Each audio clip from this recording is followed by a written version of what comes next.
What?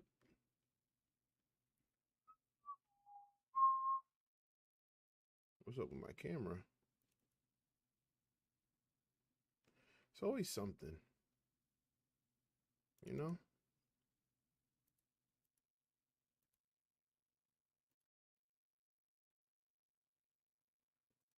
Always something. Happy Monday, everybody. Hope you guys had a great weekend. Let's get it. Let's get the energy up in here. What's going on, y'all? 1 second. I know. Let's see what's going. Welcome, everybody. Like I said, wait. I hear background noise. Okay. So anyway, like I said, welcome everybody. We are live at the Alpha Esports Technology Center trying to get some work done. So I figure why the hell not? Let's get on here and do some uh let's do some streaming and some yapping, right? So for those who don't know, we are at the Alpha Esports Technology Center, which is Georgia's premier gaming and technology education center, and I am the host and owner. Hmm,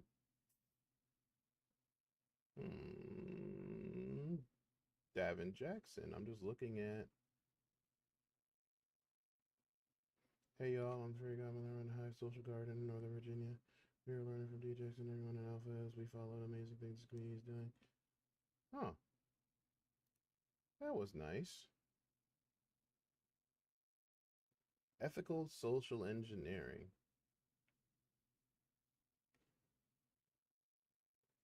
Okay, that's what's up. All right, so shout out to Fairy Godmother who left us a comment in the Discord. Check them out. They're doing a lot of crazy. They're doing a lot of cool things with the Hive Social Garden in Northern Virginia. They are working on setting up a quantum intelligence platform that teaches ethical social engineering. So that's interesting. I mean, obviously, if you have the powers, you got to use it for good, right? So shout out to them. Let's go ahead and give them a round of applause.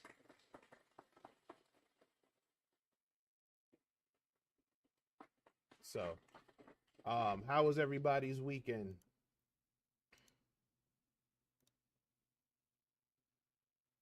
Okay, okay, boring. Um, our weekend, well, like I said, our weekend was pretty good. We had our teamwork workshop, which was really cool. Shout out to everyone who attended that workshop. Um, we ended up actually hanging out for an extra hour. It was a 2 hour workshop, ended up hanging out for three, but it was a really cool workshop where we talked about the process of teamwork, communication, collaboration, basically effective listening, and how that plays well in team-based games. And then we also talked about how that could also serve you in your future endeavors in your career, like in your career life. So whatever career you choose, you're going to need to know how to effectively communicate and most importantly listen and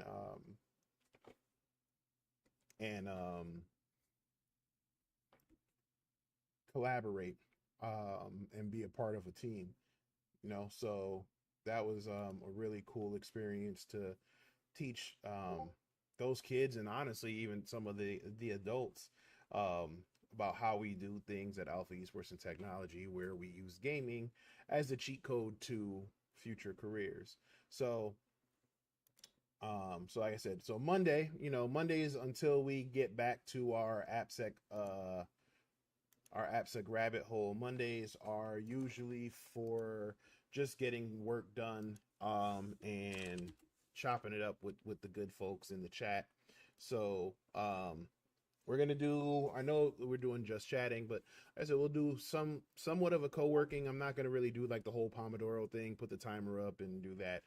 We're actually looking to start deploying that maybe during the day, especially as we are working the day job. Probably do like a co-working stream, especially with the folks in especially with the folks in our in a couple of our discords. So what do we want to talk about? What do we want to talk about before? What announcements do we have? Oh, first and foremost, um, big shout outs to Hezekiah Saunders. I'm gonna go ahead and bring up our stuff on IG, but shout out to Hezekiah.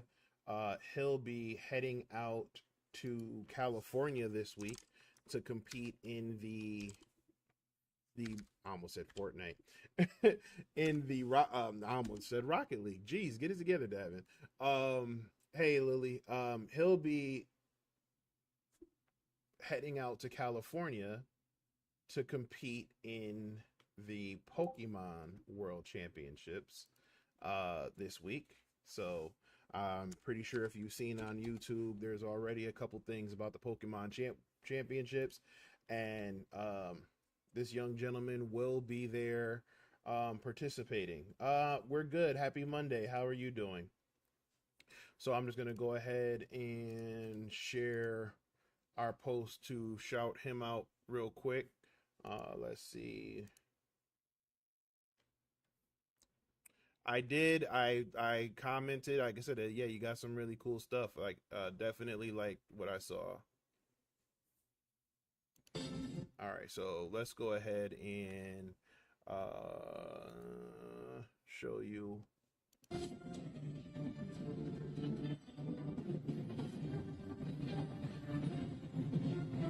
A little loud. I comment. Like I said, I mean, I didn't type anything per se, but like I said, I gave the fire emoji. So like I said, Hezzy's gonna be heading out to California later on this week to compete. You know, we did a quick Q&A session about how we came together and how not only did we choose to support him, but also he how he came to find us. So we think it was a really cool Q&A session that we were able to do. Obviously, unfortunately, we weren't able to do it live just because of the time constraints and everything. But you know, again, I was really impressed with Hezekiah. You know, talking about how he realized he wanted to play Pokemon, some of the things that he's done, how he competed in the regionals and actually beat the previous year's champion, how his parents are super invested in it as well and support him. Again, on top of the fact that he is a 3.9 GPA student, unweighted, and then a 4.6 weighted. He also plays basketball. And to do all of that and still be able to be the top 20 in the United States, there's really no excuses for folks as to why um they can't achieve they can't achieve great things. You know, he's an inspiration not just to other teenagers, but but honestly, he's also like he's inspired me, right? Again, this kid works hard to maintain his grades. He plays basketball at a highly competitive level. In high school, um, he's pursuing so many other things, and then on top of that, to then do something that he loves and play at a high level to be, like I said, top 20 in the US and top 50 or 60 in the country. And now he gets to represent North America in the world championships. I'm a bit biased. Like I said, I definitely think he can act. He has an opportunity to win it all. I mean, again, how could you not think that when, again, 16 years old and doing all of that? But like I said, he's definitely an inspiration to so many other kids who want to pursue a career in gaming, as well as maintaining your that work, I guess, that work life balance, right? So super proud of him. Can't wait to see what he does and hear all about it. The one thing I want him to do though is I really want him to get into doing some of the content creation. I think the kid has an amazing story to tell. I think he would, like I said, just be such an inspiration. I mean, even on our social media posts that we've partnered on and done, I mean, the reception that he's gotten, the interaction, the engagement, I think it would do him well to start doing some streams, and or maybe even doing some. You know what? Let's Hezzy, when you get back, we gotta talk. Me, you, mom, and dad gotta talk. Um, because I just think there's so much potential there for him. Um, I don't know where he's gonna find the time. I guess now that I think about it, with everything that he's got going on, but I do think I do think he would be great at it. So shout out to him. Let's go ahead and give him a round of applause. So so like I said, I'll be talking. So as many times as I'm on stream this week, I will be talking about Hezi. I'm actually looking to see if we can co-stream um the Pokemon event and see if we can even actually catch him in action. So looking forward to that. Let's see. The tech career exploration work club. Um, we're almost done with the first, I guess you call it a cohort, but we're almost done with that with our first club. The guys who have participated, or I should say, the people who are participating, so far as have learned about just tech, like tech support roles, like desktop support. We talked about networking, cloud, um, and then we talked about cybersecurity. This week we're going to dive into some AI stuff, and then next week they're gonna get some gems from some industry professionals. So again, a super shout out to them. Shout out to everybody who um, is helping us with the guest speaking and stuff like that. Um, so, like I said, I think this is also a great experience, and something for people to benefit from if you're interested in a career in tech. To just be exposed to some of the different um, to be exposed to some of the different fields, and then also get that feedback from people who are actually in it day to day. You know, the people who participate as far as guest speakers and help, like they're not going to sugarcoat it. They're not going to hold anything back. They're going to tell it exactly how it is. Um, because the goal is to help them. So we're brutally honest in some of these discussions. If you want to hear the discussions, unfortunately, you have to be a part of the Exploration Club. So signups for the next cohort will be coming up pretty soon. But yeah, like I said, I think for what we've done so far, I think I'm even surprised with how well it's turning out. I look back and think of um if we were in high school or just trying to figure out what we wanted to do in life after high school, how much these these meetings um, how much these meetings would have had an impact. Again, like some of the guest speakers we've had Dara Footman, We've had Kalila Scott. We're gonna have a few other folks um, just share their experiences and share and just again, these are things that these folks get paid a lot of money to do day to day, and also get paid to talk about or teach in their own right. So for them to come and speak to these young folks and share that wisdom with them, like I said, there you can't put a price tag on that. They are like I'm I knew the impact I wanted to have when we first decided to come up with the the exploration club, but to see it in action and then to actually sit back and listen to some of these talks, and I'm just like, yeah, these young folks have no idea the gems that they have, but luckily we're recording the conversations and they'll have it with them and they'll be able to refer back to it, because like I said, I just think it's really great what they have.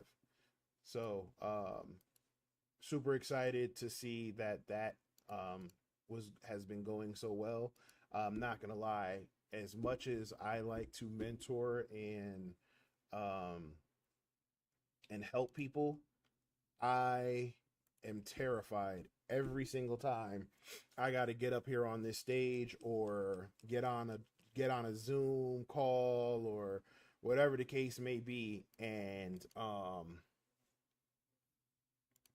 talk about it, right? Like with all the years of experience and things like that, and like I said, as much as I'm on here yapping, um, it's it it's always in the back of my mind, like, are we giving out the right information? Are we giving too much? Are we giving too little? How are they? How are the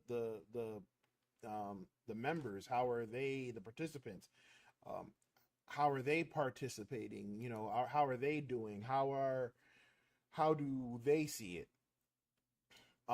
It's always, like I said, it's always nervousness before every time like I said, we talk about it. So to see that it's going well and that they're getting a lot of information from it, I think is awesome to see in real time, especially when it's something that you made, something that you put together, and something that you've always wanted to do. So, again, it's not possible without the participants or the campers or whatever you want to call them, and it's not possible without the help of those guest speakers. So I want to give them a round of applause as well. Um, just because again, it's although this is our, I guess, program, it's a team effort. It's definitely a team effort. Um, so hold on.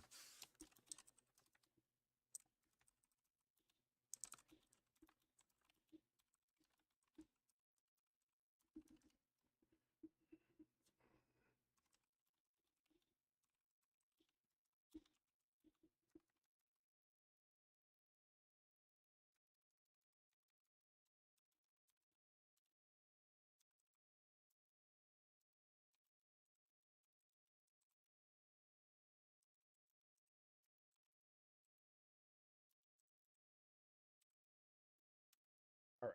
So what else can we talk about? Esports tryouts. Esports tryouts. We are back in the thick of things. Um we are back to reclaim our spot at the top. We are back to defend our fall title. Like I said, we didn't get to win spring title, but we are definitely back to defend our fall title and get another ring.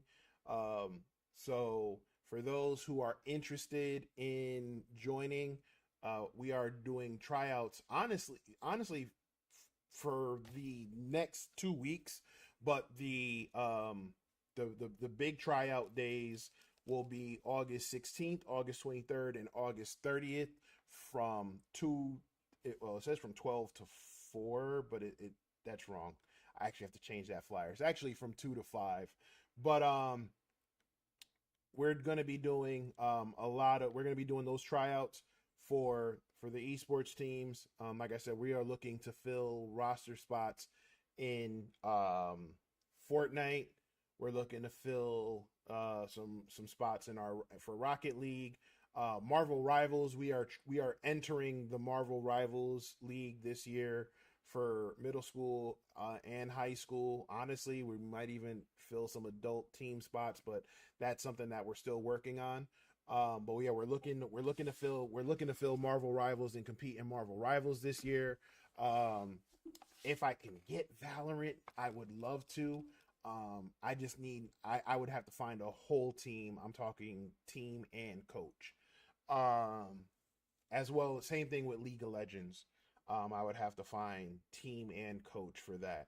But our main in Smash Brothers, we're also looking to field some teams in Smash Brothers. We have we're good. We have 3-man teams as well as solos. So we'll be doing tryouts for that as well. So again, August 16th. So this Saturday, next Saturday, and the Saturday after that. But like I said, if you can't make any of those 3 dates, anytime after the 16th, just give us a call, reach out to us, and let us know what dates you do have available. So again, the one thing that I like to highlight when we talk about um, our esports programs is that we're not just focusing on esports. Obviously, we do focus a lot on esports because it is an esports team and we are competing in esports leagues. But we focus on building great people first. So we want you to build we're looking to build great people who are also great gamers. So because of that, I can go back now and show you. Because of that, we reached out to the good folks at Game Plan and developed a partnership with them. So now our athletes will also have access to STEM training, STEM curriculum. I'm talking about CSTE certified curriculum, as well as health and wellness based curriculum as well. So again, we're looking to build their health and wellness, their skill development, and all of that. So I'll just show you really quick what we have in some of our classroom. So this is our wolf pack, but as you can see here, we have things on posture, stretches, exercise performance. Obviously, we have things on Facebook, on Fortnite. We have strategies on that. We have game exercises and things of that nature. I mean, we also get into the psychology of esports and their psychological well-being, how to manage stress, how to get in the right mindset. So we're focusing, like I said, we're definitely different from I'm not going to name any names, but we are definitely different from other organizations out there where they're just playing the game. We want them to have these things readily available to them to help develop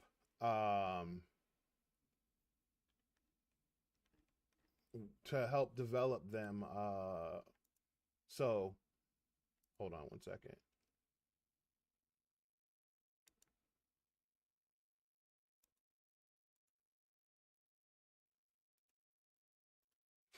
Um,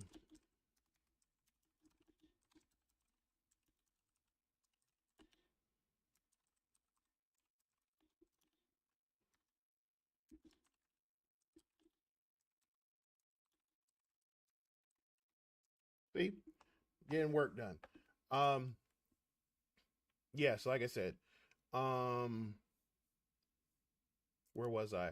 Yeah, like I said, we definitely work on building, like I said, building great people who are great players. So we're not just getting them out there, taking their money and having them play the game and just like, okay, boom, peace out. We want them to um we want them to actually take things, you know, with them, that they can that will benefit them. So we made a concerted effort during the off season to find other programs. Because, like I said, we already have stretching and exercises, and we talk about sleep hygiene and things like that. But to find a platform where not only can we provide the curriculum, but then also, actually, I'm looking at the wrong thing, where we could provide the curriculum, but we can also hold them accountable as well. You know, making sure that they're paying attention and they're checking out the curriculum and stuff like that. I think I think is important. So, like I said, you can see here, we have some stuff here, and again, we find ways to make it fun and entertaining, but we also have other things that we can use in here that will help with our esports stuff as well. Like we have the stuff to do VOD reviews and things like that. So again, we we're focusing on the whole picture here. So so yeah, like I said, let me know what you think in the comments, man. Like I said, again, I think it's super important to have that balance. Like I said, they're going to be playing, they're going to be competing. Several of them have already expressed that they want to compete at a high level. So we're going to provide that for them, but we're also going to provide things that will help them elevate themselves, elevate their physical health, their mental health, their mental well-being, and things like that. So yeah, like I said, you tell me another place that's really focusing on that, and like I said, I'd love to collaborate with them because I'm not a hater. So so here, like I said, we're just I'm actually just uh, checking out the replay from the Marvel Rivals Ignite finals. It was a crazy match. Last was it over the weekend? I was about to say last week, but yeah, like I said, I think that's it for the updates, though. I think did I cover everything? Yeah, we talked about Hezi again. Super excited to see what he's gonna be doing with that. With the Pokemon Championships. Like I said, I'm as a matter of fact, let me look up.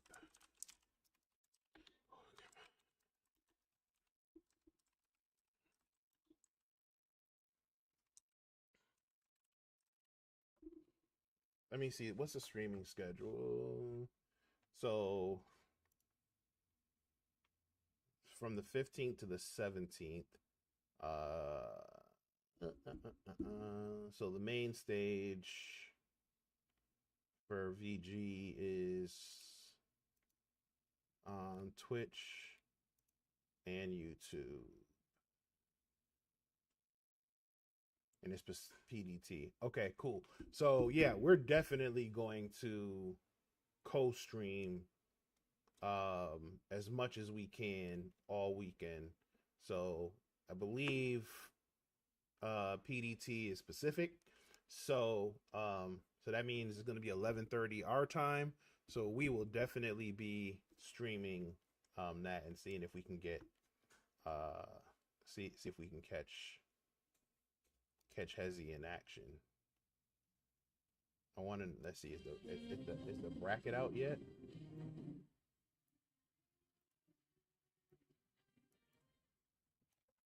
Let's see, VGC brackets.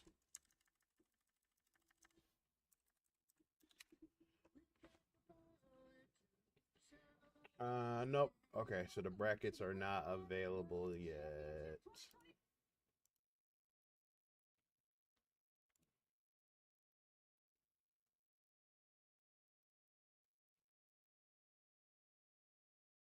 Oh, and it's gonna be a double elimination bracket. Oh.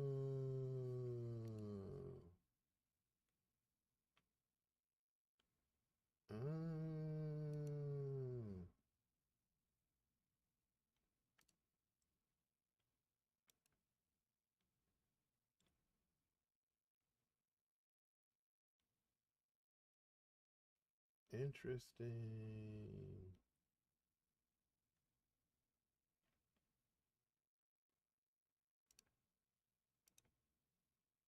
All right, so look, so there's our guy right there. This is where this was from the regionals. I think he did in June, but it looks like the team he played with was Incineroar, your Shifu. He got a pretty solid team. I wonder. I don't think this is the team he's gonna be playing with though. Um, in the championships, I'm not 100% sure. Um, but like I said, definitely looking forward to seeing what he's doing. Let me see. Let's see if we can find.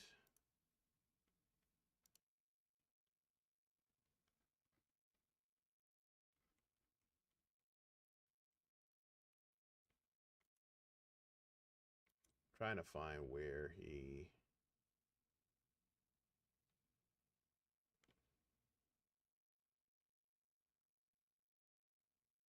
Weird. Okay.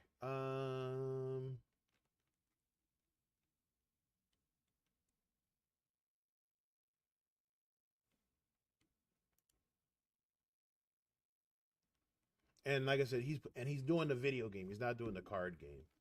So he's going to be competing in the VGC, not TCG or the VG, I should say. Let's see. Looking for. I'm trying to see the rankings.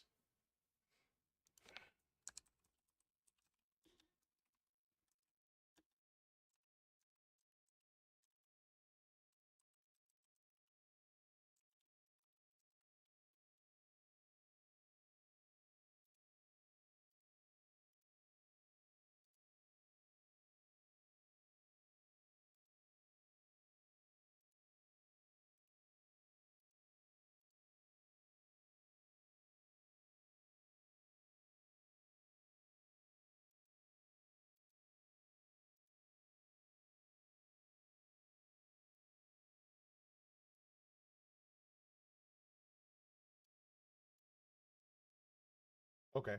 Don't want to keep it too silent for too long. Like I said, I'm just trying to look to see where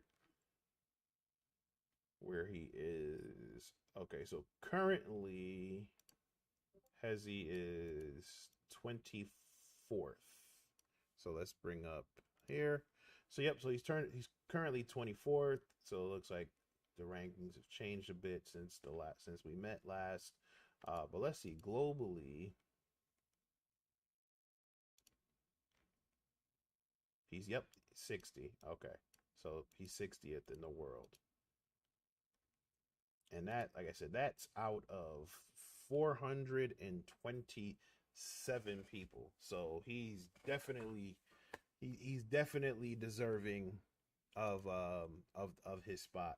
So again, let's give a round of applause for the young brother Hezi again. And again, it's super important to stress that he's doing this while being like practically while being a straight A student and a basketball player. So um so yeah. So all right. So anyway, what's everybody's goal for the week or for the month? Um I've been really giving a lot of thought to where I want to go next or what I want to do next. And obviously, continuing to grow Alpha Esports and Technology is is top of mind, right? Like that is always a priority. But I feel like I'm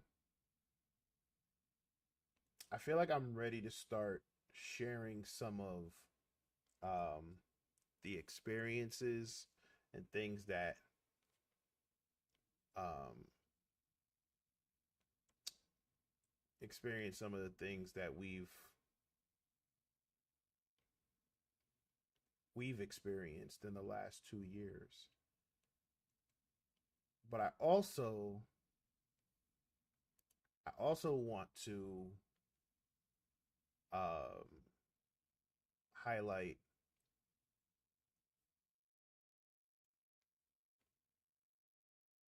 the wins and the losses, right? Like I want to talk about, because you we were having, let me give a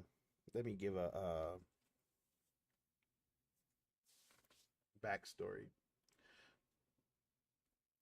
We were having some conversations of just people that I guess you could call them mentors or just peers, that I um, kind of get feedback from. But we were having conversations around, you know, the, I guess, the facade of entrepreneurship, and, how everybody makes it look easy. Um, you know, no, they don't, a lot of people don't show the grind. And as much as we are okay right now, we are far from where not even where we want to be, where we need to be. And I feel like, because of that, we um, we owe it to the next generation of young people, of entrepreneurs, of tech professionals. Again, this is why I this is why I do what I do, because I don't want to sugarcoat anything. I don't want to lie to these people. I don't want to give them false hope. Too many times, especially since COVID, too many times I have seen, where people are giving out information about how they can succeed in this field, and make, you know get high paying salaries in unrealistic time frames, right? um I'm sure you've heard the jokes about, people saying, "Oh yeah, six figures in 6 months," and all of that. Like, I'm not saying that it's not possible, but I'm saying it's definitely a lot harder than what people portray online. And people also, um, are not 100% honest with some of the information as far as it being sustainable. So, hold on, I have to send off another email. Um,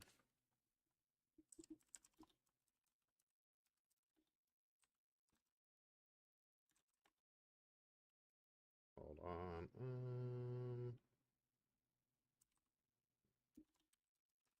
Remaining,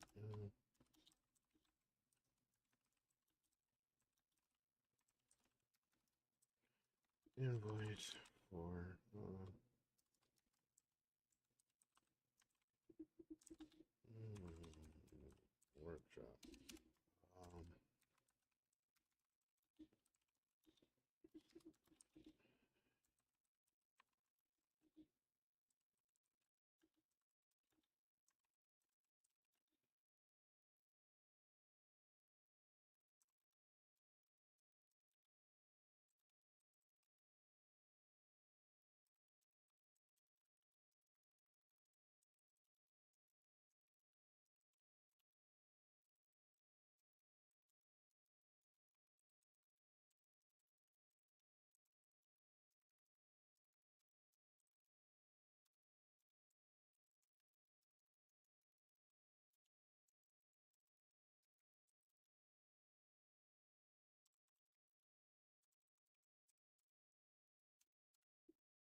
on, y'all. Sorry. Mr. Manning.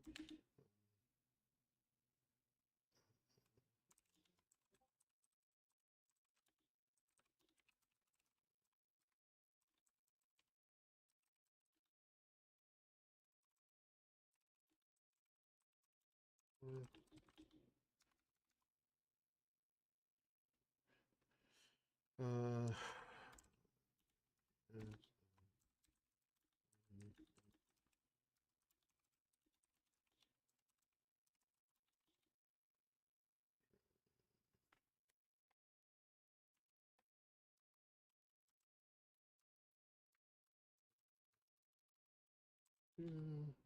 do.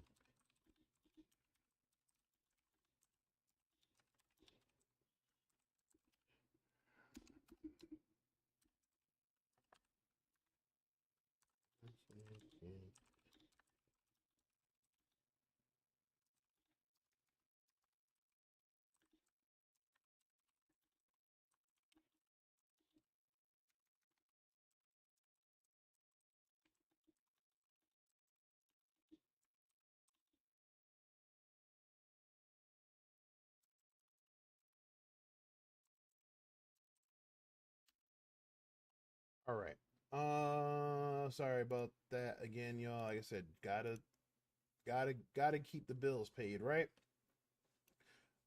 So yes, one of the things that I wanted to do when I started Alpha Esports and Technology was to just tell the truth. Um, Again, build these programs um, for kids and adults, but tell the truth because there were too many people and too many programs and too many organizations that were giving out BS, that were telling people that they can get them six figures in 6 months and that they can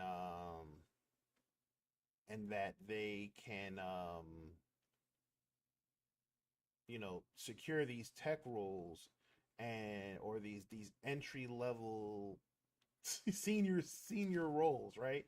I tell stories all the time about there at one point, um, a bunch of folks were trying to, I guess, combat it and try to tell the truth, but when you, what's the word I'm looking for? When you live in a world of instant gratification and people wanting to, I don't want to say get rich quick, but if you have one group of people telling you that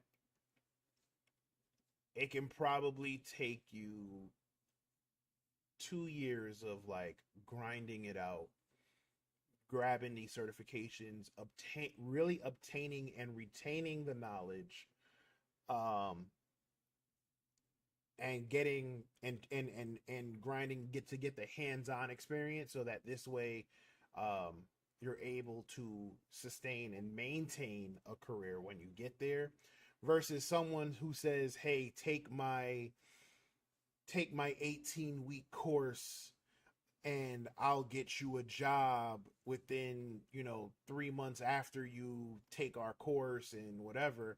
uh People are going to tend to run with the option that they think is easier. And although, the people on the hey, do the work side were saying do the work, they didn't want to hear that. They wanted to hear about they wanted to go the option of um hold on. Yeah, they wanted to go the option of I'm gonna do this, and because of that, I'm willing to pay extra money. And then what ended up happening was you ran into a lot of people who were scammed. You ran into a lot of people who were definitely lied to. And you ran into a lot of people who realized very quickly that not only did they not do enough to obtain the job, they actually set themselves back. Now, what do I mean by that? Some folks, some folks took, some folks did get jobs, right? Some folks did find jobs, and some folks um, found the success that they were looking for in getting those six-figure roles. However, 6 months, maybe a little bit more than 6 months, 6 to 8 months later, I don't think many of them lasted a year, but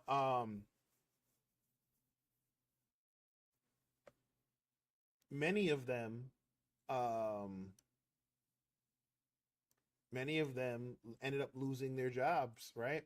And then because of that, it was hard for them to pick up another job, especially when you get a job and and they are expecting you to have a certain level of experience because you have certain certifications or certain information on your resume, um, that would give the impression that you know what you're doing, only to find out, only for the employers to find out that um, you don't have that experience. In fact, you may have lied on your resume, or you truly didn't obtain that certification that you claim you have. And if you did, you may not have earned it the right way. What do I mean by that? Um, there was there were some folks on, especially on LinkedIn of all places, but there were some scams going on LinkedIn where people were paying to um to take exams for people. They were paying for they were paying for people to they were paying to lie, right? Pretend to be the person taking the test and pass the exam for them, and then the person would obtain the certification because during COVID time, uh, a lot of the stuff was done virtually, and it was because of that. At that time, and it happened so abruptly, uh, there weren't a lot of verification purposes. So because there weren't a lot of verification purposes in place, because it was so abrupt, but they basically still had to provide this service. They were letting people take these certification exams and not fully verifying that they were who they said they were. So now they have these certifications with their names on it, but they didn't actually achieve it. They probably didn't even study for it. I'll give you an example. On one of the on one of the Twitter spaces, right? Um, there was somebody who um, went back and forth with me and was arguing that I was I I basically wasn't telling them what they wanted to hear. Um, and they were allegedly one of the people who utilized the services on LinkedIn. And when they did, and they grabbed a certification that was more mid-level. It was a mid-level cloud certification, right? So you have your practitioner certification, that's like your entry level stuff, and then um you have your mid level. I might be saying it wrong. But you have your foundational certification, and then you have one. Um, you know what? Don't get me to lying.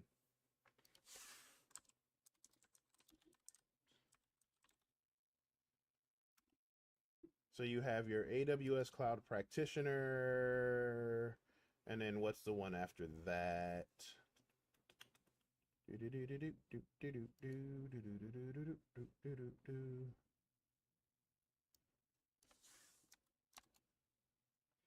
All right, let's see. Oh, they have an AI practitioner one. Okay, cool.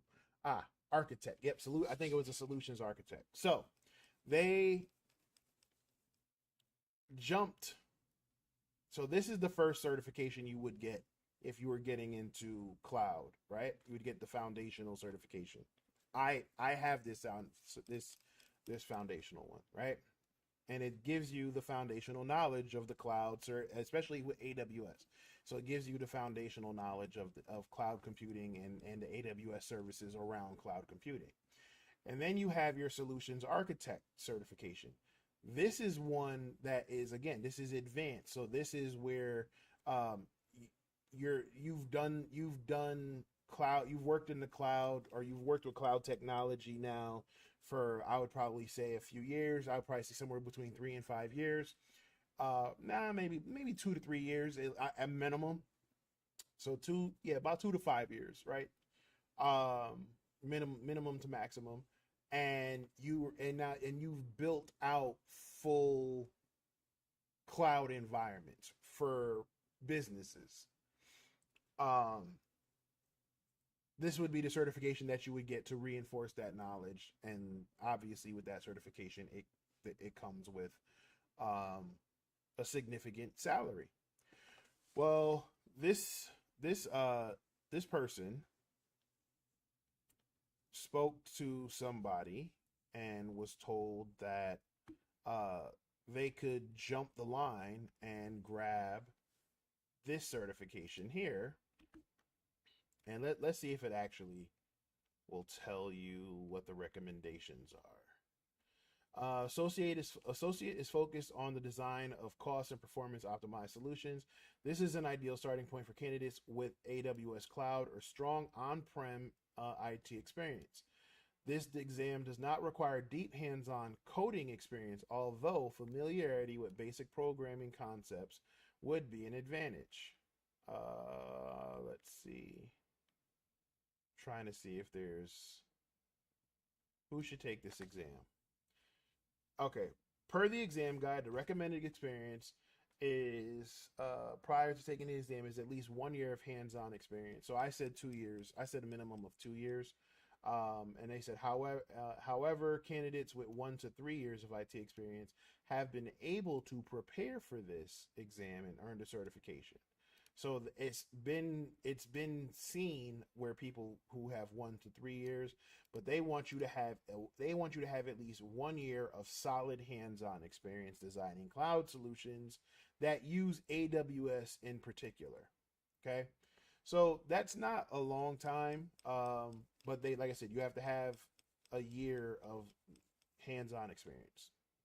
So this person didn't have that. This person didn't have any cloud experience. This person didn't have any IT experience.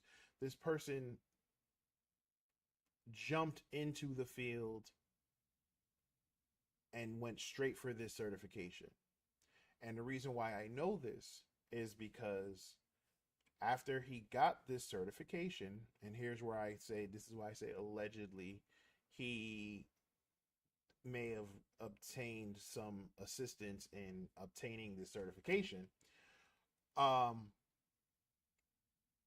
Shortly after he got the certification, he started applying for cloud-based jobs, and he was getting turned down. Once he got into the interviews, he would do the interviews and he couldn't get the interview. He wouldn't get the job after they interviewed him. He wouldn't make it past the first interview. And again, I know this because the person admitted it. Because the person then goes on social media and starts asking for help. And he asked for a entry level cloud engineer role. There's no such thing, or a cloud architect role, I should say. There's no such thing as an entry level cloud architect role.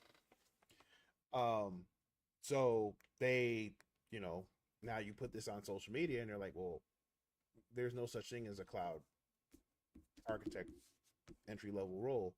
And then furthermore, in doing some more digging, it was revealed that yeah, this was his first certification. So no foundational IT certifications, no foundational networking certifications, no foundational cloud certifications. This was his first certification. So you went from zero to middle of the pack, right?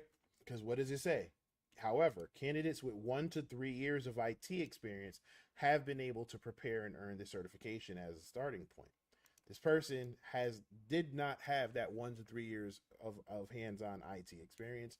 He didn't have the 1 year of hands-on cloud experience. He jumped in with nothing and thought he was going to get a job that paid him $140,000 a year.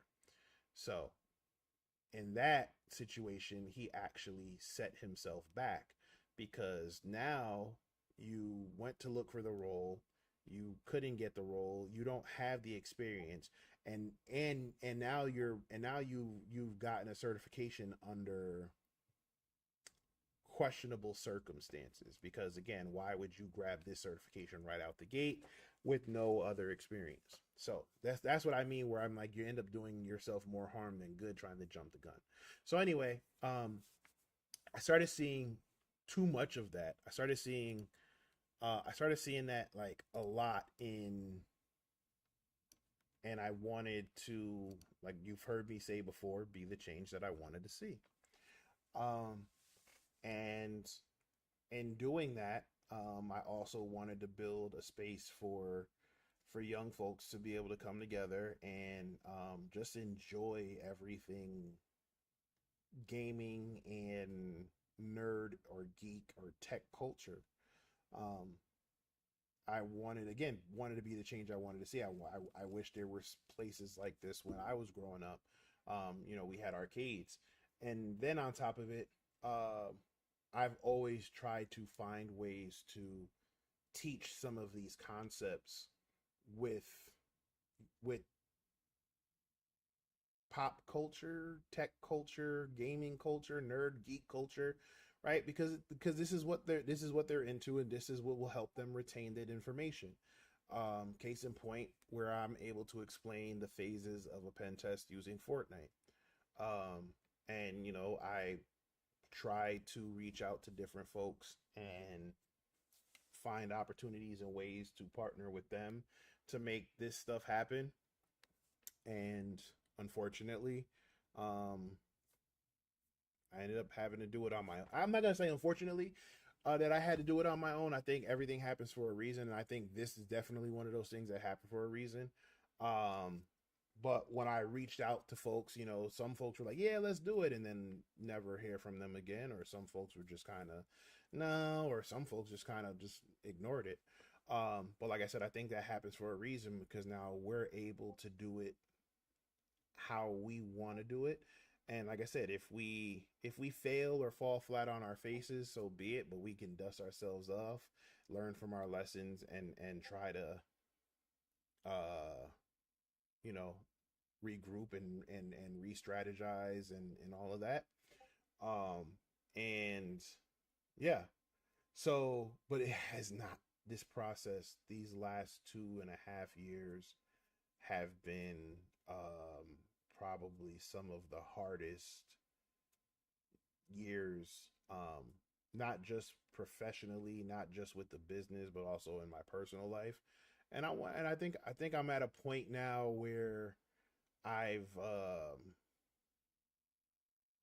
I've processed it. I've gone through whatever those emotions were. I've talked through it in therapy, and I think I'm ready to share it. So, one of the things for me, and I know it's been a long-winded yap, but one of the goals for me now is to figure out how to make that happen, right? Is because to me it's more than just hitting record on a camera and essentially doing this. Um, I want to figure out how to do it and be effective, um, not just for the sake of getting it out there for consumption, but also to um, help those who are thinking about going into entrepreneurship. It doesn't necessarily have to be, building a gaming and technology center. It doesn't necessarily have to be something in tech and cybersecurity. Just entrepreneurship in itself, going through the ups and downs, the bumps and bruises, the politics of it all. And I'm not talking like Washington, D.C. politics, unless you plan on working in Washington, D.C. or in that realm. But just like I said, the politics and the bullshit of it all. I think I think that would also be helpful, right? If just like how we're doing things with our tech exploration club and our workshops, the goal is to give you the game and give you the knowledge so that you can succeed with avoiding as many of the potholes and road bumps and blocks um, that we've experienced, because there were a lot of roadblocks. There are still a lot of roadblocks in this field. And then also, to talk, to talk about why I truly believe in what we're doing. I mean, I essentially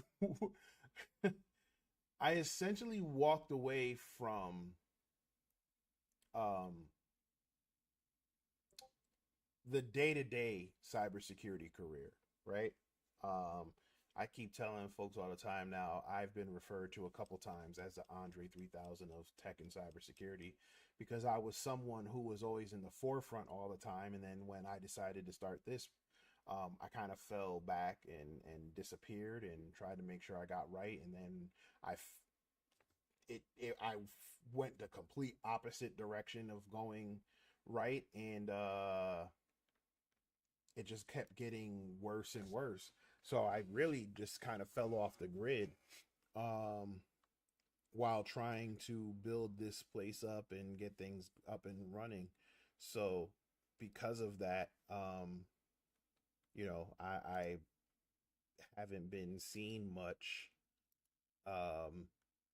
in the spaces that I would normally be in. Also, like I said, I didn't feel like I needed to be in those spaces anymore because I knew my direction was shifting. I know the next phase in my career is helping people get into this field and succeed in this field.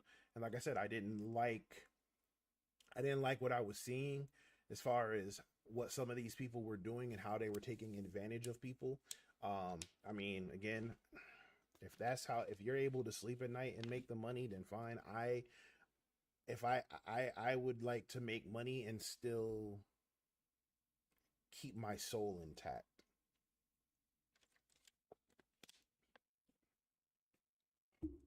Right? I don't want to make my money knowing that I did it and someone out there rightfully thinks that I scammed them.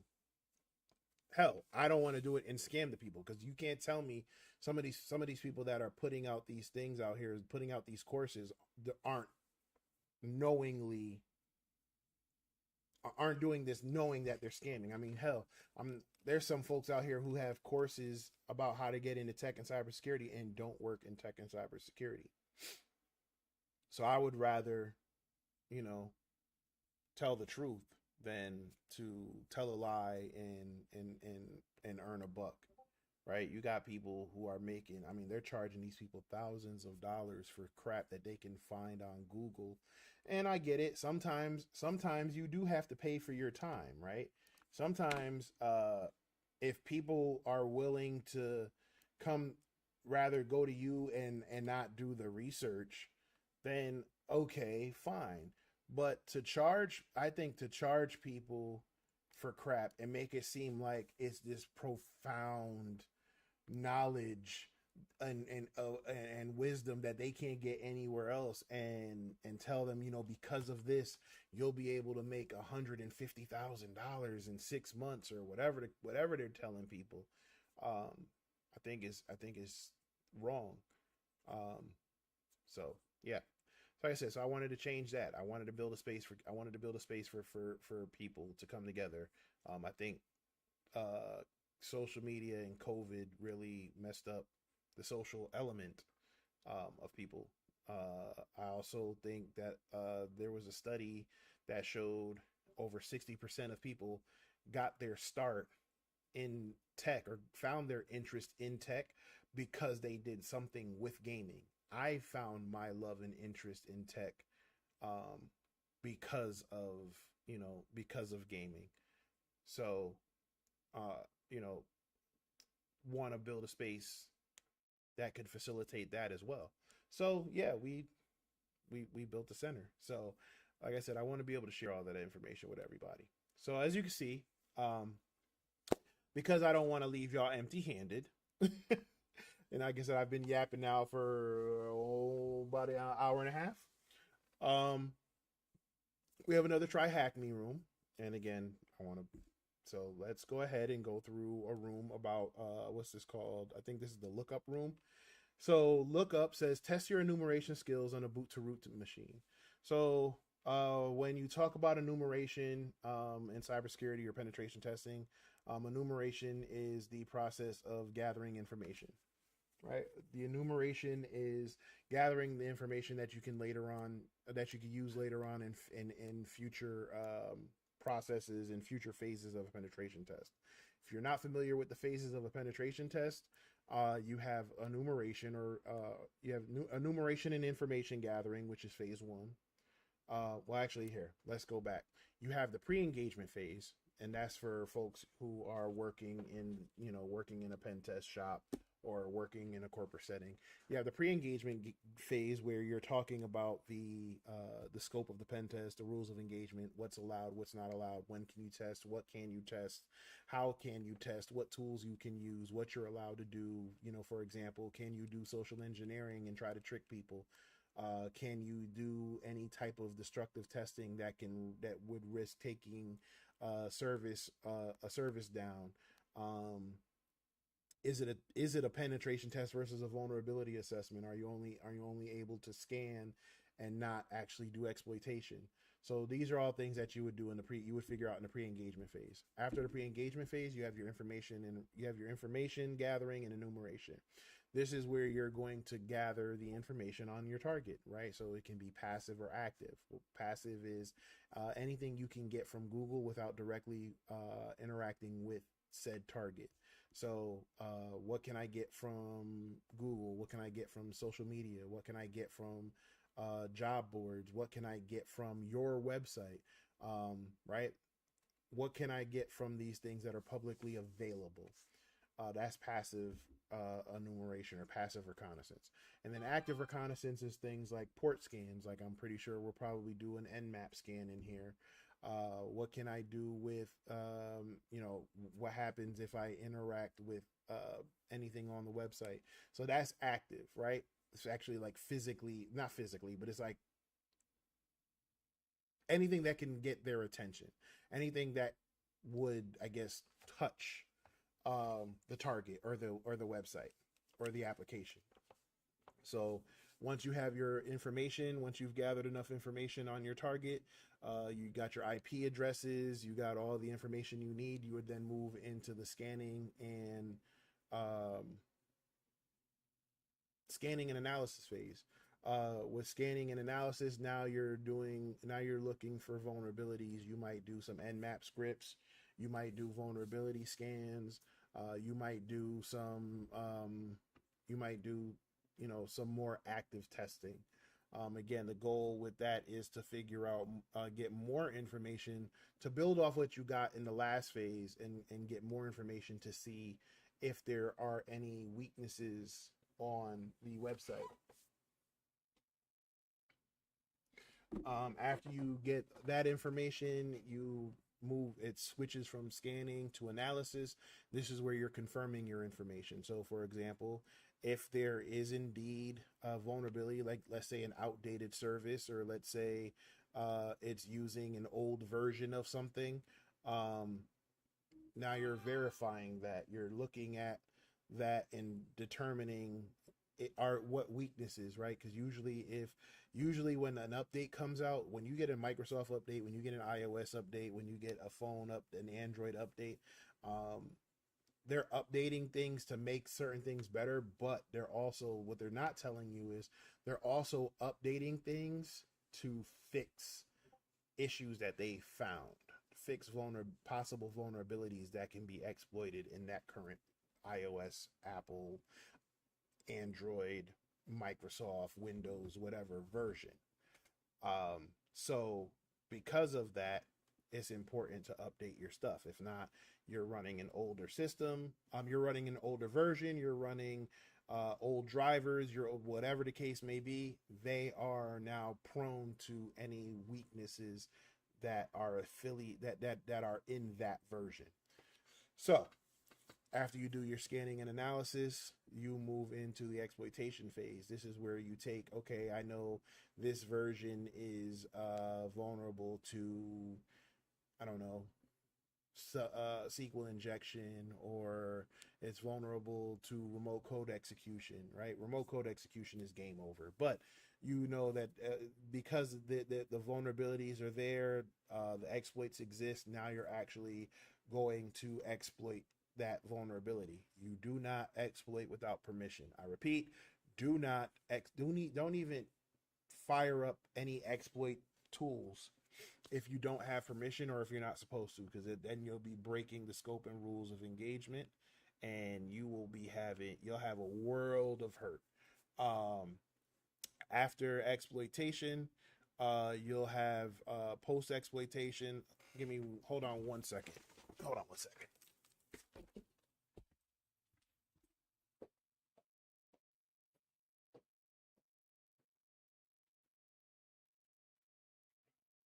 No, no, no, no. You're fine. You're fine. I was having a private event and it canceled, so I was just streaming. So wait, hold on. I think are you giving me one of your friends who got like got a walk in? Yeah. What is that you guys say? So we do esports gaming and tech education.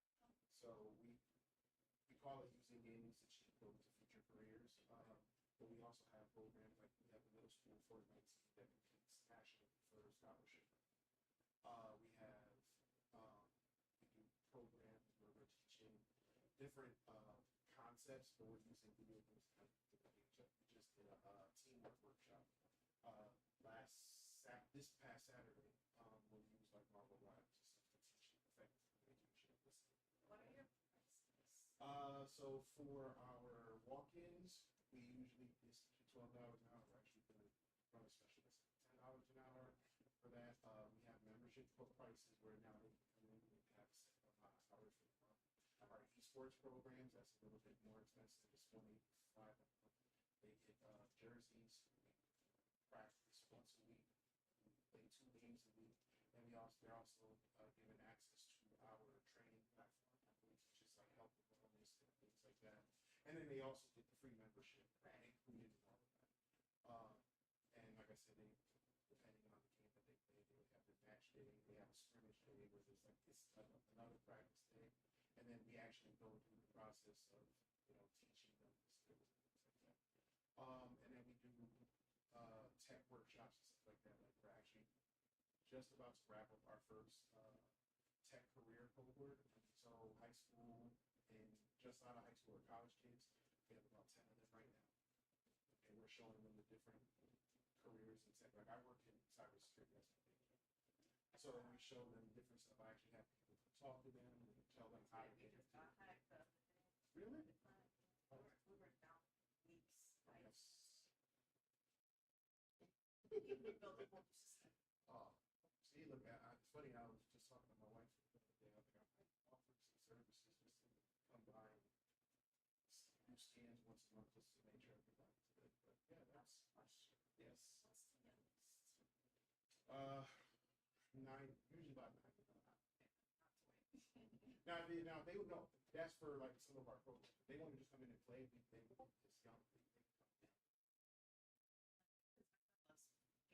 Okay. How old is? 7.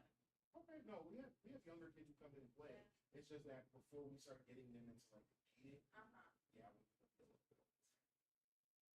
Right, and he actually plays really good. okay. He gets those headshots on top too. Well, okay. I was gonna say, well, we also do community events. Like we do like we have like a monthly community clash, like Fortnite, Marvel Rivals, Call of Duty. It depends, because stereotype. No, yeah. So that one's like, if we do, it's like that's like a private one. Like the parents are okay with it. Right. But yeah, I can, like I said, I can give you a card or anything like that. I think I have one of the cards, but I never really got information. I don't think I ever like asked. Oh. Like my son knew the thing. So what? I don't know. Okay, at home he has a PS5, right? Mm-hmm. Goes to grandma's house. He has an Xbox over there. It's got options. He got options. He doesn't get bored. Like, well, he does get bored. But he does play Fortnite. He has Fortnite on his. No, because of that, we share the same account. Yeah. So yeah, like I said, well, I mean, anytime, like I said, if you have the information, you can go to the website or give your email address. You can scan that QR code right there. And then if you have the card, the QR code is actually the business card as well. Okay. And then this way you'll get on the email list for the next community flash reveal. It's the end of this month or first week of September. All right. Thank you so much for the information. No problem.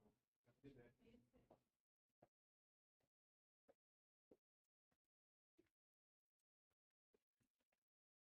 Okay, y'all. Where was I? Post exploitation. So this is after you exploit a system. You're going to see what information you can get from the system you exploited, and if you can actually get more from there. And then lastly, you have the report. This is where you're going to basically tell what you did. This is what's going to get you paid. This is what's going to show your work. This is where you're going to share everything that you did. Okay, so we went through the phases. So this room looks like it's going to be enumeration, which again, like I said, is the first phase of a pen test. So I'm going to go ahead and take my big head off the screen so y'all don't see me, but y'all can hear me. And we're going to go ahead and see if we can get this going. It says 60 minutes. Let's see if we can get through it faster than that. All right. So before we do that, what information do we have? All right. So the target IP address looks like 10.201.125.197. So we're going to open up a command terminal, and let's just make sure we can actually see that IP address on our network. So we're going to do ping. And as you can see, we're getting responses. So now we know that the first part of our enumeration, we know that the IP is, the target is live. So that means the target is online. That computer or server or device is live. All right. So now that we know it's live, the next thing that we can do is we can run what is known as an Nmap scan. So the Nmap is a port scanner. We're just going to actually do, let's just do a regular Nmap scan before we start getting into the different flags. So first we see Nmap. It gives us that port 22 is open, which is secure shell or SSH, and then port 80 is open, which is HTTP, which means there probably is a website running on this server or on this system. So we'll go ahead and bring up Firefox. And we'll go 10.201.125.197.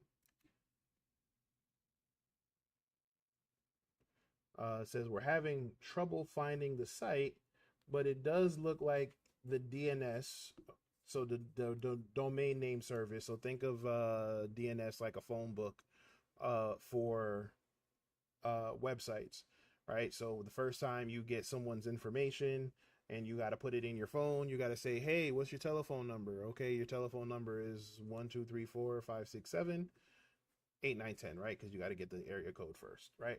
And then you got to put the name to the telephone number, and then this from now on, anytime you type in that name, it will dial that telephone number. Same thing with DNS and IP addresses. Every website has an IP address, right?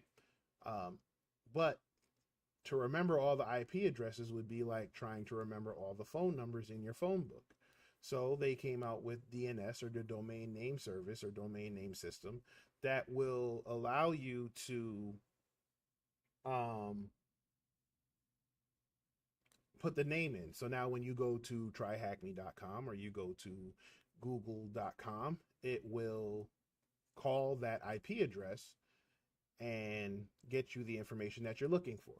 So in this situation, we typed in an IP address and it resolved to the name of lookup.thm, but we're not able to access that. So let's go ahead and bring up another uh, terminal.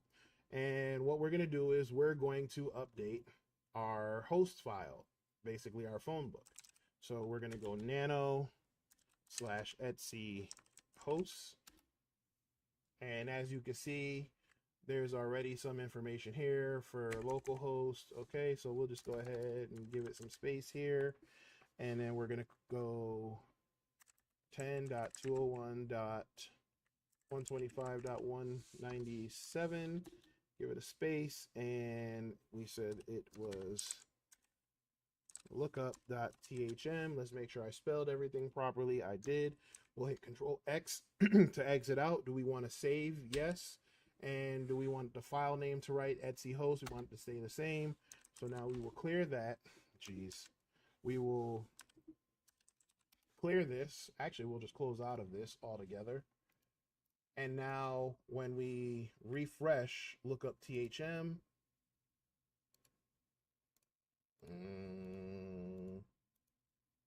it's still not showing up. Let's look again. Let's see if we nano Etsy host. Oh, I put in the wrong IP address. It's too many numbers. So now, Control X, yes, yes. Now, let's try that again. Immediately, we have improvement because it looks like it's thinking about it instead of just giving me a flat no.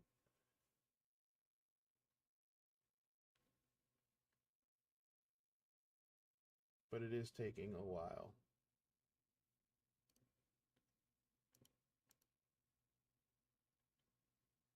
Ten two oh one.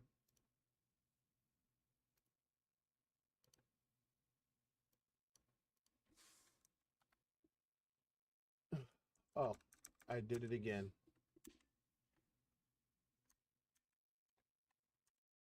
This is why it's important to double check everything. But at least it gave us something. All right, so now we'll stop and refresh. 10201. 10201, 125, 197.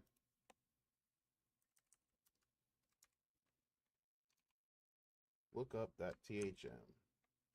Save modified buffer. Save the Etsy host. Yes. Okay. All right. Let's close this. And now let's try it again.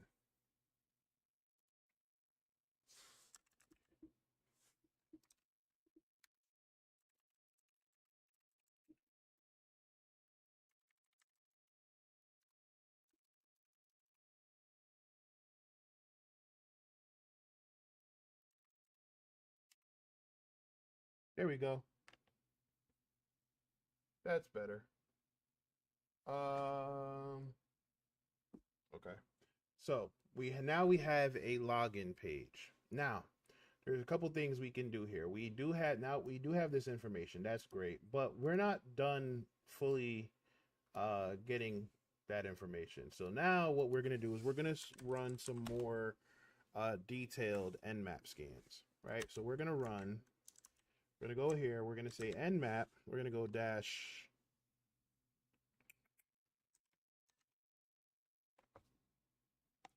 SV for service, dash lowercase sc for default scripts, dash V for verbose, and then just in case it gives us a lot of information, let's dash 0A for output all. And I'll tell you what we're doing in 1 second. So what we're doing here is saying, okay, Nmap, we want you to run a scan. And I just noticed I did something wrong here. There we go. So these what you see, these are called flags in Nmap. And what these flags do is it tells it to do different things. So we're going to say, hey, Nmap, run a service scan, right? So we're going to say what services are running on these ports. Now we know that port 22 and port 80 are open. By default, we know that those services are SSH or Secure Shell and HTTP for or hypertext transfer protocol for websites. And we do know that port 80 indeed is running HTTP because we just went to the website of lookup.thm. However, let's see if there's any more information. Now, what we could do here, we could add some more information. We can add, if we want to look at all ports, we would run like a dash p dash. Actually, we could do that too. Make sure that there aren't any hidden port or any ports that we're going to overlook. Because typically when Nmap runs by default, it's only looking at the popular ports, right? I want to say for Nmap by default it's the top 1,000 ports, and usually I'm sorry, not usually, there are 65,536 ports. So we're going to say we need you to scan every single port. So this may take a while. However, because this is a boot to root or a CTF machine, the ports might, it might be faster. It might just give us the same information, but you'll see that it's definitely going to give us more details than what we originally scanned. So let's go ahead and hit enter. And as you can see, it actually came back with nothing.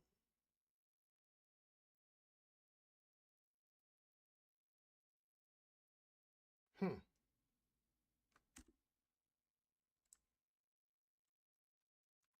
Let's get rid of all ports and just do services.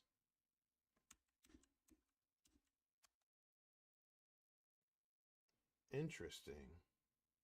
Okay, so oh, Davin, you're dumb. Sorry, I shouldn't be talking about myself that way. But I forgot that I told it to write to a file. So because of that, when I hit ls,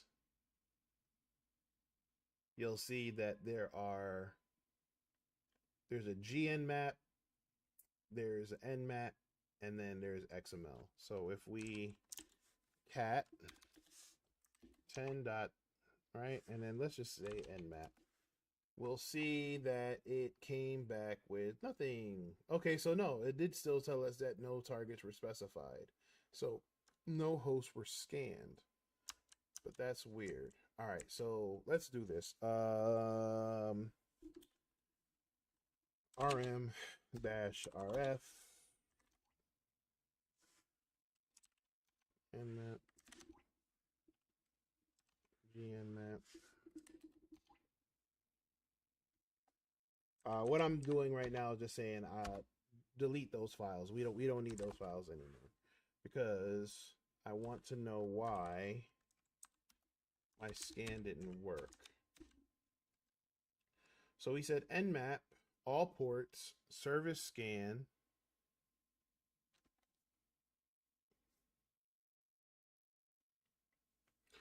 Um, what if we get rid of all ports? 0 IP addresses.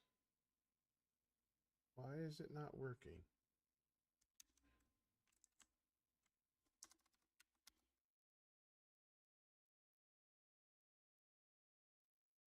Interesting. So if I tried to save it, it didn't work. Okay. All right. So we can't, for some reason we can't save it. So we had to get rid of that dash OA. Right? So we'll get rid of the dash OA and then we'll go back to our all ports and let's see what happens. Yep, okay. So now we ran our okay, so it still scanned everything. It said it only found one port open. And now what information do we have from that? All right, so let's go ahead and maximize the screen and you'll see it gave us again port 22 and port 80 are both open. But if you look, actually let's just go ahead, I'll show you the difference. And all I'm doing is hitting up to go back to my previous commands. So here you can see the difference. So when we run just a regular nmap, it says port 22 is open, that's SSH. Port 80 is open, that's HTTP. Good information, but not much we can do it outside of the basics, right? Because again, sometimes people switch up their service, the ports, and switch up the services that are on those ports. So we run a more detailed scan with the dash SV that says give us service information. Dash SC is running default scripts, so it's kind of looking for some information, some more information, maybe even some vulnerabilities. Dash P dash we explained already, which was scanning all 65,536 ports. And even though you might see 65,535, it's actually 0 counts as a port, so that's why you count it as a number. Okay, and as you can see here, it says 65. Hold on 1 second, y'all.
All right, y'all. Sorry. Was this a college update? All right. So like I was saying before, you see here the different scans here. Um, it just kind of gives us some basic information, but here we can see uh the version of the service. So we know it's running SSH, but it's running. But now we can see the version. It's running OpenSSH version 8.2 P1 Ubuntu, right? And then we also know that the HTTP service is running is Apache and is running 2.4.41.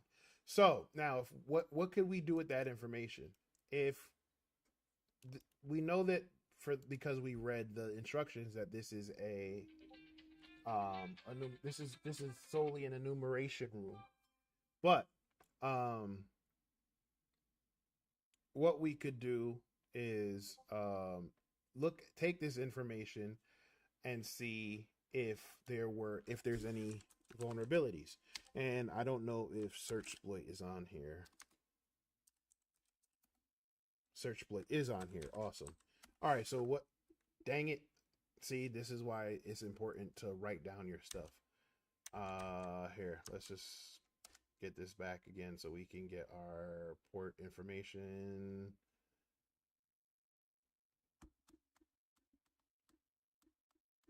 Okay, so we have our port information. Cool. All right, so now we're going to run search exploit, and we're going to look for anything that is OpenSSH 8.2 and see if it'll come back with anything. It tells us no. How about 8.2 P1? No. Okay. All right, so we know that OpenSSH is probably either current or there aren't any vulnerabilities. So now, what if we do? Actually, let's just double check because sometimes it might like cases. It might like it's like case sensitive. Okay, and we'll just say 8.2, right? And then how about if we just say open it? Oh, sorry, that's wrong. What if we say just OpenSSH.8? There we go, right? And you'll see, nope, there's still nothing, okay? You'll see anywhere from 2.3 to 7.7, 2.3 to 7.7, 6.8 to between 6.8 and 6.9, 7.2, 7.2 P1. So this was the one that I thought. So I was off by a number. I'm getting old, guys. But 7.2, yes, there's this command injection one. I know this one. I'm very familiar with this one. So that's what I was actually looking for. User enumeration, I've actually found this. I've actually found this and this actually in the real world. Um, Same thing here. Okay, so I was looking, so it's 8.2 P1. All right, so there you can see um now this would actually be considered, we're doing enumeration, but this would also be considered scanning and analysis because we took that information and now we're looking for the vulnerabilities and we just kind of confirmed that there are vulnerabilities that exist for that version. All right, so now let's talk about the Apache version, right? So Apache 2.4.41. So we'll just say search exploit Apache HTTPD 2.4. Actually, let's just see what they have for 2.4. Right, 2.4. Yep, there's only okay. So there's a denial of service, and then there's a path traversal and a remote code execution for 2.4.49. That's interesting. So 2.4.41. Just to confirm, nothing. Okay, so there aren't any major exploits, but that's fine because we're not supposed to be really exploiting anything anyway. This is all enumeration. All right, so we do know, however, that there is a web application on port 80 and we are at a login screen. So now that we're at this login screen, we can, there's a couple things we can try, right? Now this would be considered, what we're going to do here is this is going to be considered active scanning or active enumeration, because we're going to try to attempt to see if we can log in or and see what we can do. Okay, so here we're going to do, let's see, let's try admin, right? No. Wrong password, please try again. And then it redirected. Okay, so how about admin password? Wrong password. Wrong password, please try again. Did y'all catch that?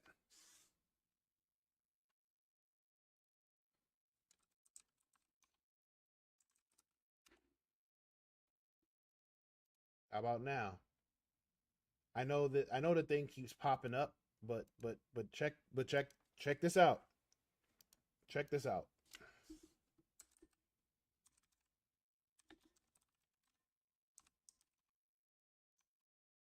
Please subscribe.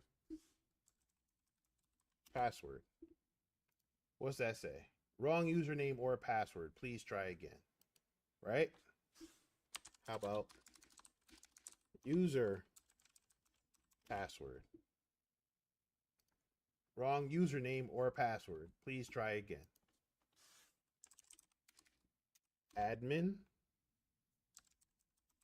password.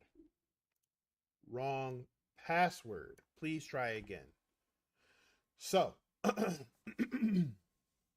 this would be known as a verbose error message or information disclosure, even, because it told us in the error message, it kind of gave us, it kind of told us that we're on the right path, right? Administrator password. Wrong username or password, right? But then if we just said admin,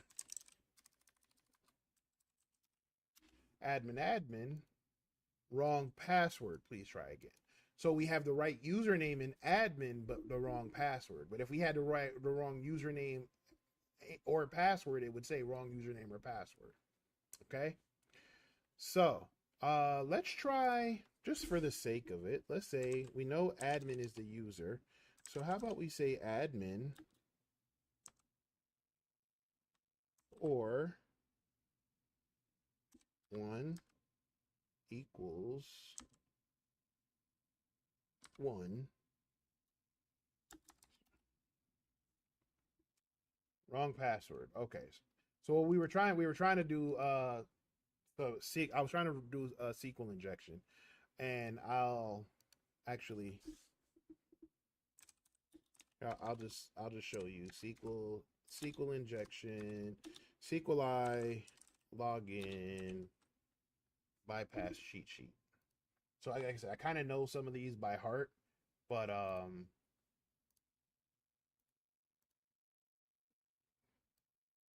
for the sake of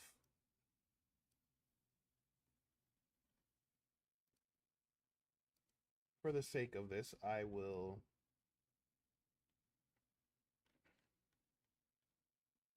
show you. So here you see this is a cheat sheet. But what we're trying to do is basically talk directly to the database. So what I was trying to do is I was typing in a command that was like the username. We know the username is admin. And then the password was password, and then you do a single tick or a single quote, and then you do 1 equals 1. And what we're doing there is telling it, hey, here's the password, or if that doesn't work, 1 equals 1. And what that would do is okay, so it's not even vulnerable to SQL injection. But what we're doing is, by doing that, if we were to trick this database, it would say, oh, well, 1 equals 1 is a true statement. So since it's true, we'll give you access, right? So we're telling it, hey, don't worry about this password. One equals one, and then they'll go one equals one. That is true because typically when you type in a password, it's looking in the database to make sure that the password is true. The password is matches what it has stored in the database. So you can say password if the password equals password is true, then you can get in. Okay, so we're saying password equals this, but if not, then also check this out. One equals one, and then one equals one. Oh, one equals one. That's a true statement. So because that's a true statement, this whole request is true. Therefore, it will give you access. So anyway, um, so we know now that the username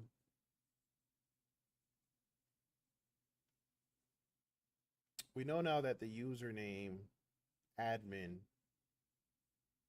is a valid username. What we need to do now is figure out what the password is. So how do we do that? Well, there's a couple things we can do. We can try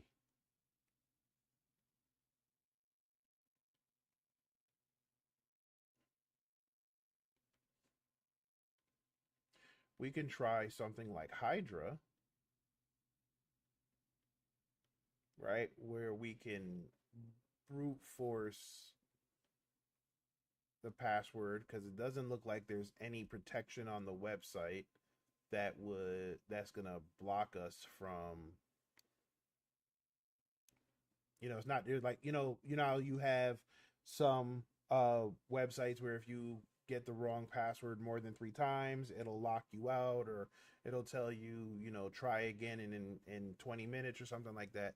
Well, we just did this. We just tried a bunch of times and it didn't give us any information. It didn't lock us out, right? It just keeps telling us that it's wrong, right? And just to double check, because let's see if there's a time limit or something on it. Nope, it's just going to redirect again and redirect again. So we know that there is no protections on that. So what we can, like I said, what we can do is we can run a tool called Hydra. Hydra is a password brute forcing tool. So I'm thinking if there's anything else we could do.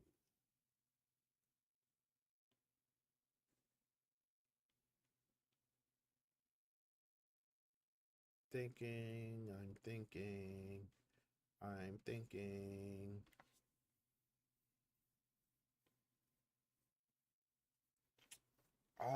We could also run a brute force through.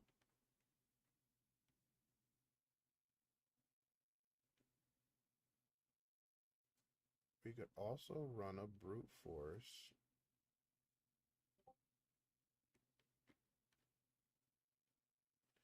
We could also run it through Burp Suite. We could do that, right? Yeah, we could definitely do that.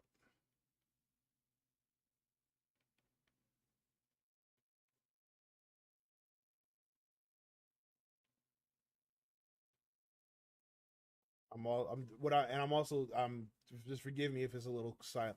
The other thing I'm trying to think of is what else we could do for enumeration.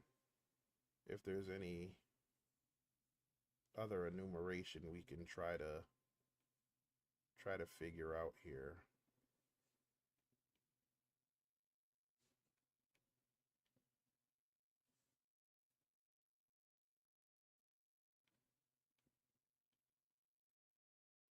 So we know admin's a username. Yeah, so let's do that. We could bring up Burp Suite.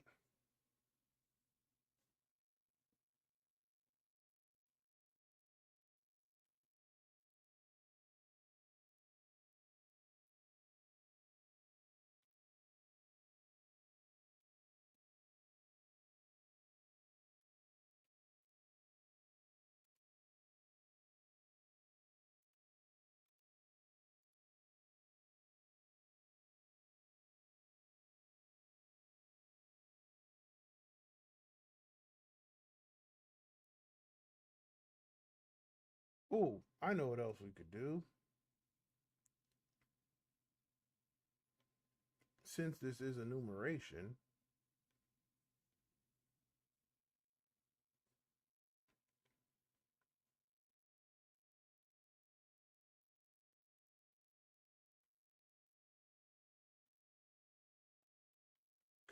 we could probably do a subdomain enumeration, couldn't we? What am I?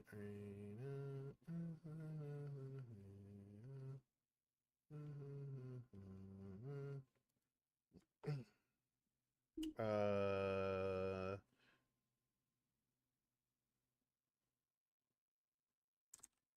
yeah, I think we can do subdomain enumeration.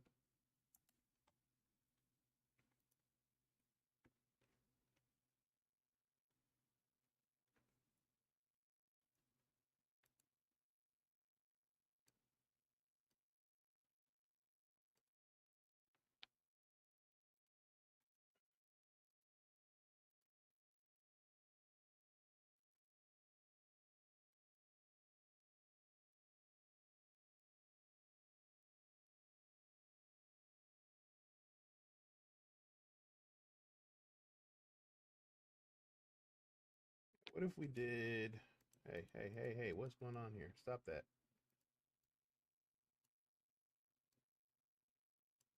All right, thank you. All right. What if we did is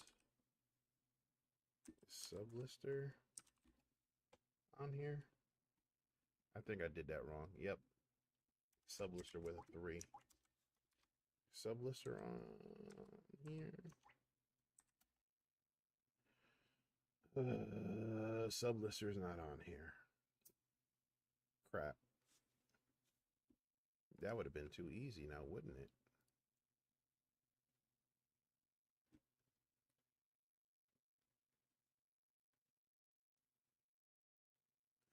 All right. Well, what if we did? I know FUF is on here, right? FUF is on here. Yay! So what if we did FUF dash W? Where's our word list? Where's our word list, folks? I know there's a word list in here. Bless.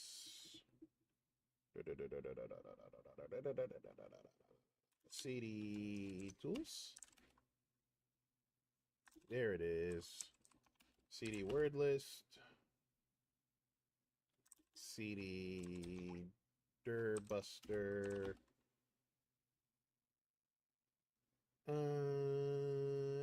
No. CD back. CD Dur. LS.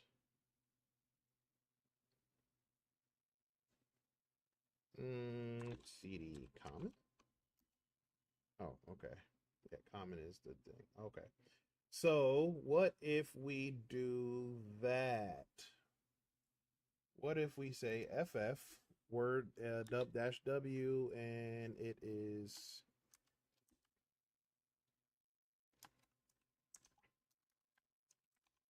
tools word list derb common.txt dash H, and then we're going to say host, and we're looking for a subdomain, so we'll say fuzz dot lookup dot thm,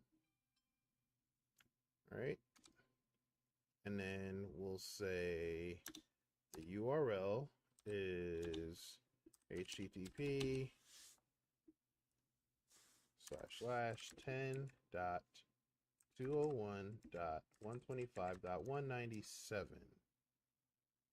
That should be it, right? That's right. I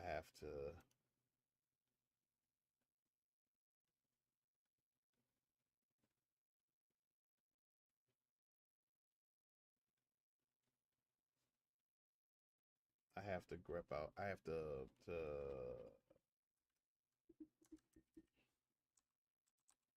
f of dash h. I want you to tell me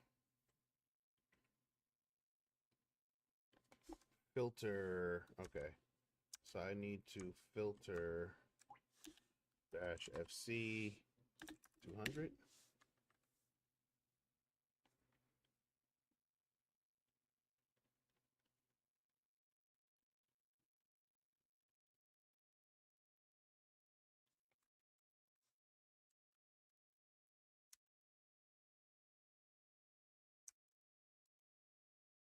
We filter out.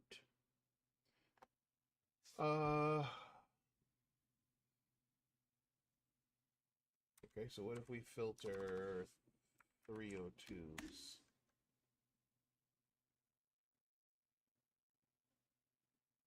www.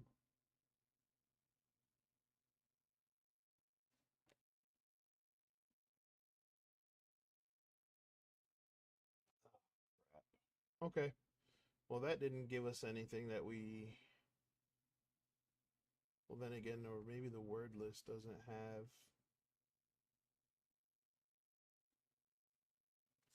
Let's see what's in the word list. This is taking a little bit longer than what I expected, but pleasant surprise. Cat comment.txt. Let's see what's in here.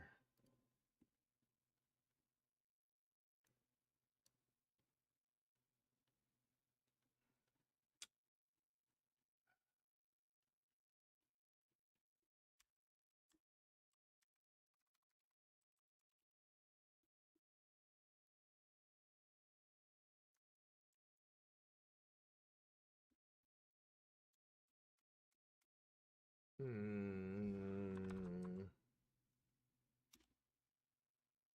Hmm. Hmm.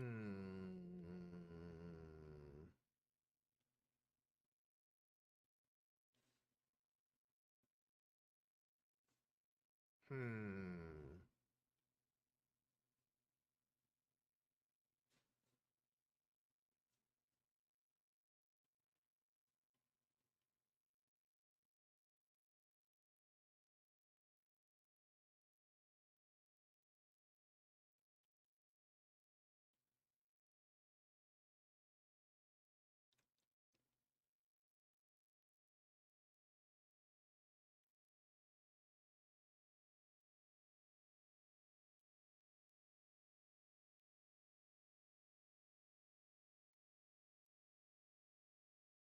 Hmm.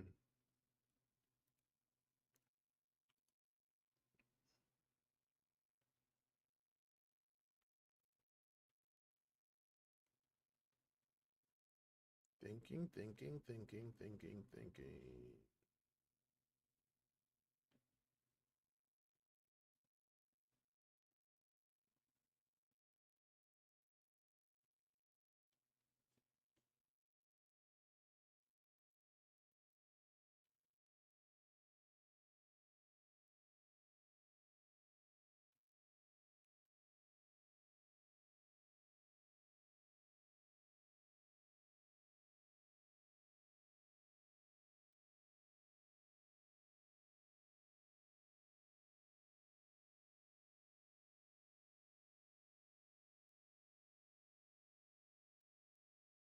All right, so let's go back to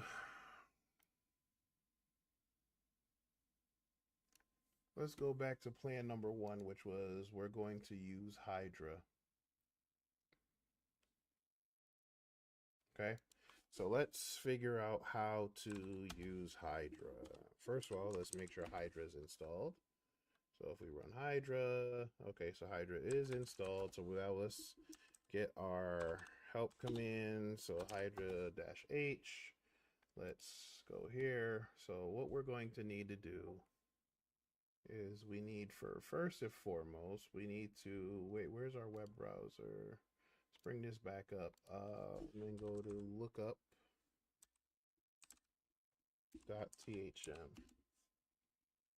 Okay, so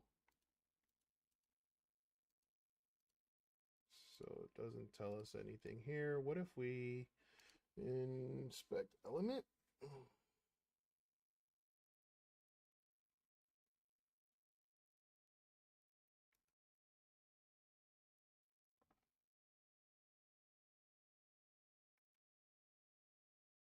Okay, there's nothing in the inspect element. So how about view? Come on, view page source.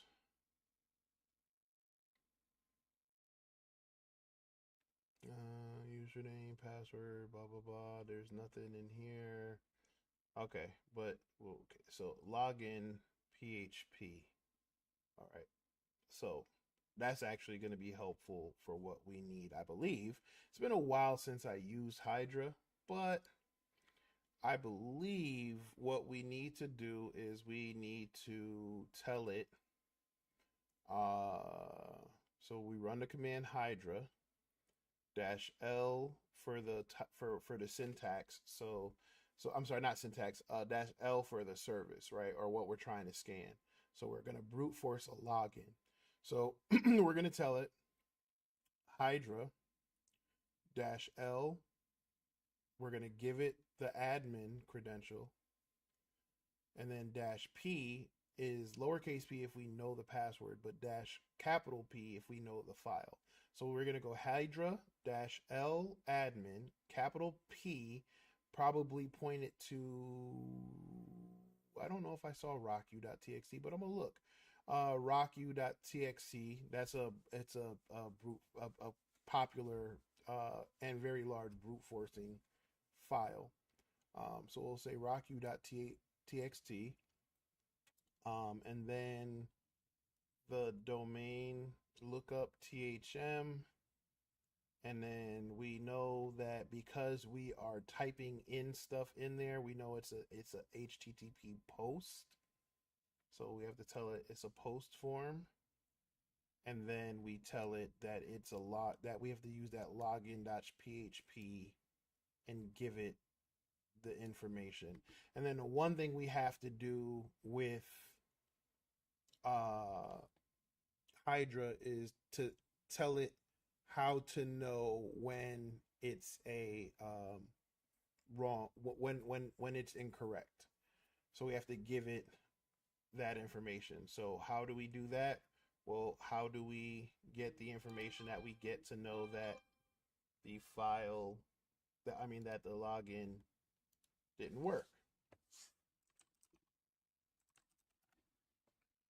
Wrong password, please try again. So that's what we have to type in there, and we have to type it in exactly how it says. Wrong password, please try again, and in between quotation marks. Okay? All right. So I believe that's what is done. Like I said, I haven't used Hydra in a while, but let's see. So we're going to say Hydra over here. We're going to say Hydra dash lowercase l admin, right? Dash uppercase P. We need to find again ls. We need to find cd tools ls cd wordless ls. There's our rocku.txt file. Okay, so dash P is going to be tools wordless rocku.txt. Okay, now the domain is lookup.thm.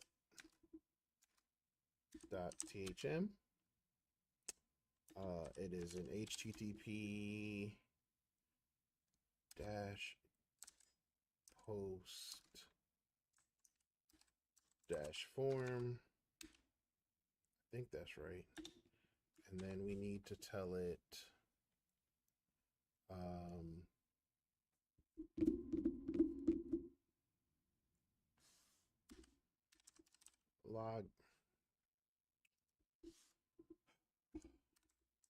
login.php,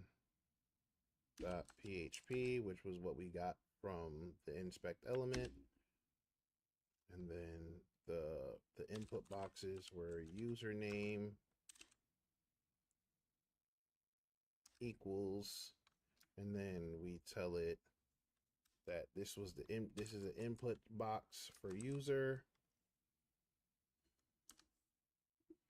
and then and password equals, and then we have to tell it the input for pass, and then we have to tell it wrong. Ooh, that was wrong. Wrong password, period.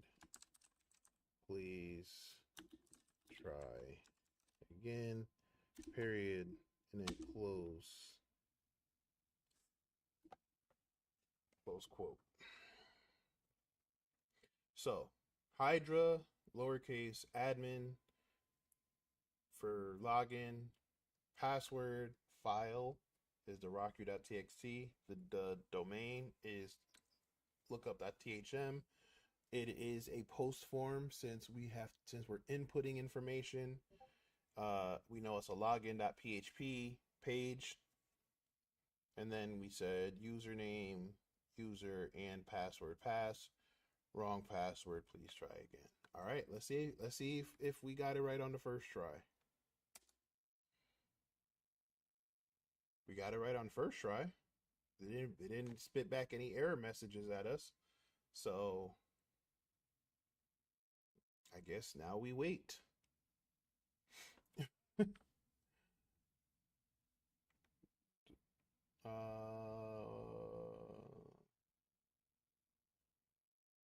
Attacking post form. Yep, wrong password piece fired. Okay. So let's see what it gives us. Oh, boom.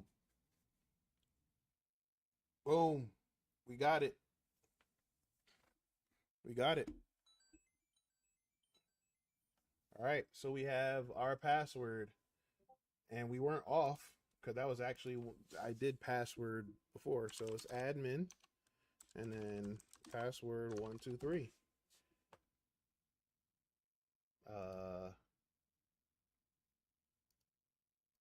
What? Admin password 123. Chat, y'all saw it say that, right? Login admin password 123. Um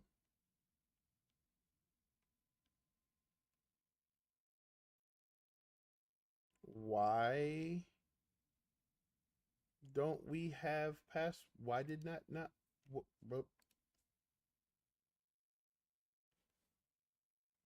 glitch in the matrix? Admin password 123. Wrong username or password.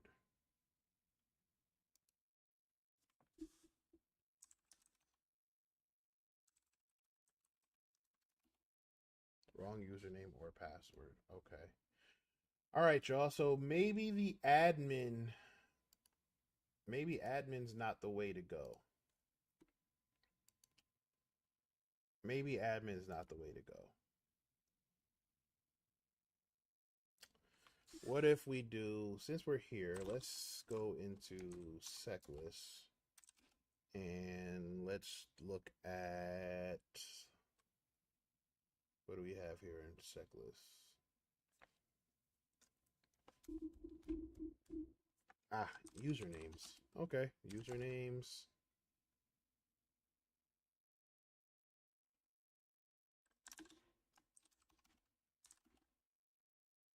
And names. And then there is a names.txt. All right, so let's switch it up a little bit, y'all. All right, so we know password apparently came back as a password. So now we're going to change some things around. So what we're going to do is we're going to put all this information in here as the same, right? But now, watch this.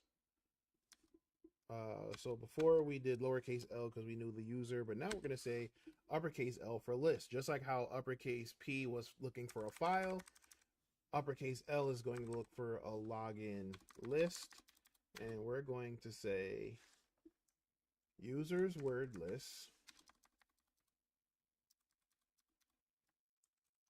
sec lists,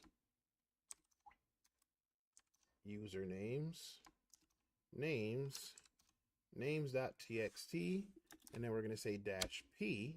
And now it's a lowercase p because we know the password is, we're going to say password 123. Okay. And now the same, and then the rest of it is the same. Lookup.thm, HTTP post form, login, username user, password pass. And if it fails, wrong password, please try again.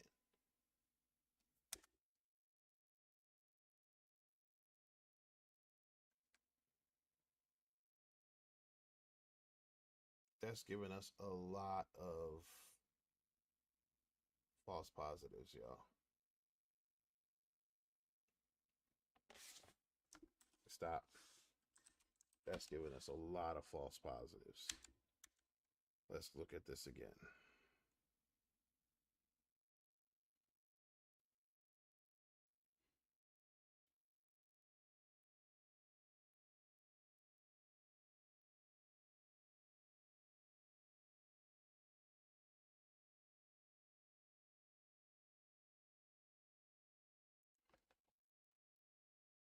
Hmm.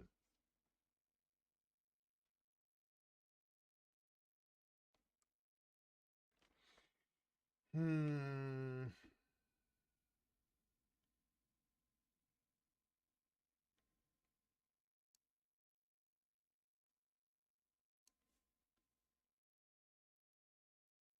Oh, that's why we do have to fix this. We do have to fix that because the thing said wrong before. It said wrong password, try again. And so it's looking for, right? Admin password 123, wrong password. Admin password 123, wrong username or password. That's what we have to do now. We have to put that right, that right error message in there. So wrong username or password, please try again. That's better.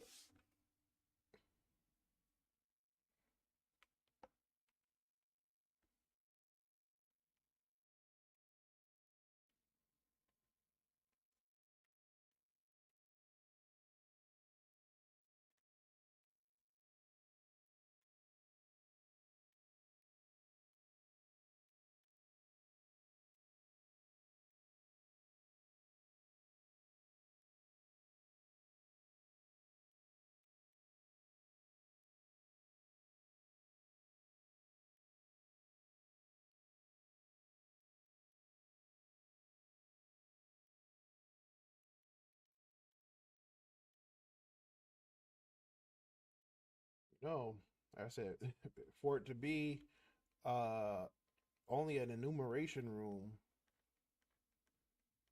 we're definitely going down the we're definitely going down the path of exploitation now. So I mean, it's cool though.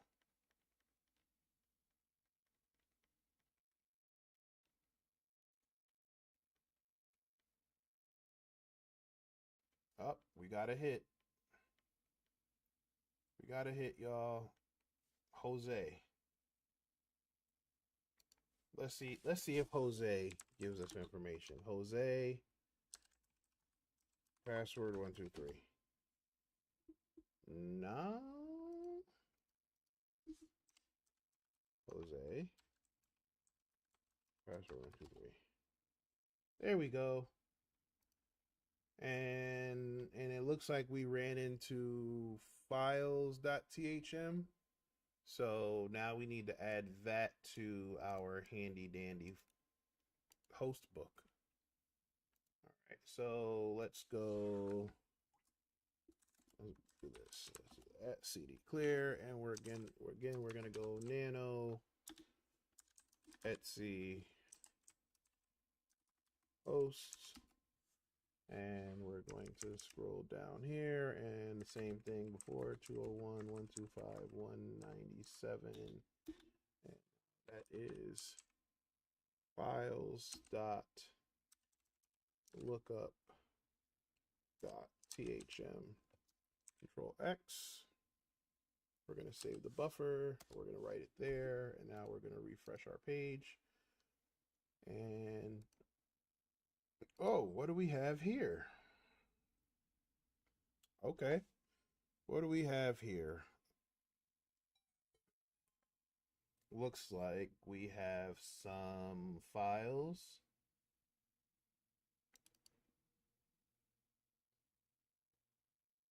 Swaddled, throbbed. Okay, overcast, packing house. Hygienic cubbyhole. How? Okay. How about credentials? That so this is the one that has think no password. Okay. So test. Test is completely blank.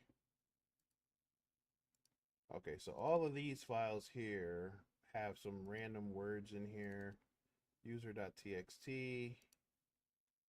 Okay, vagrant.txt. So I'm assuming these are like these are the users for each group. But then Azure user.txt. Yeah, so these look like they might be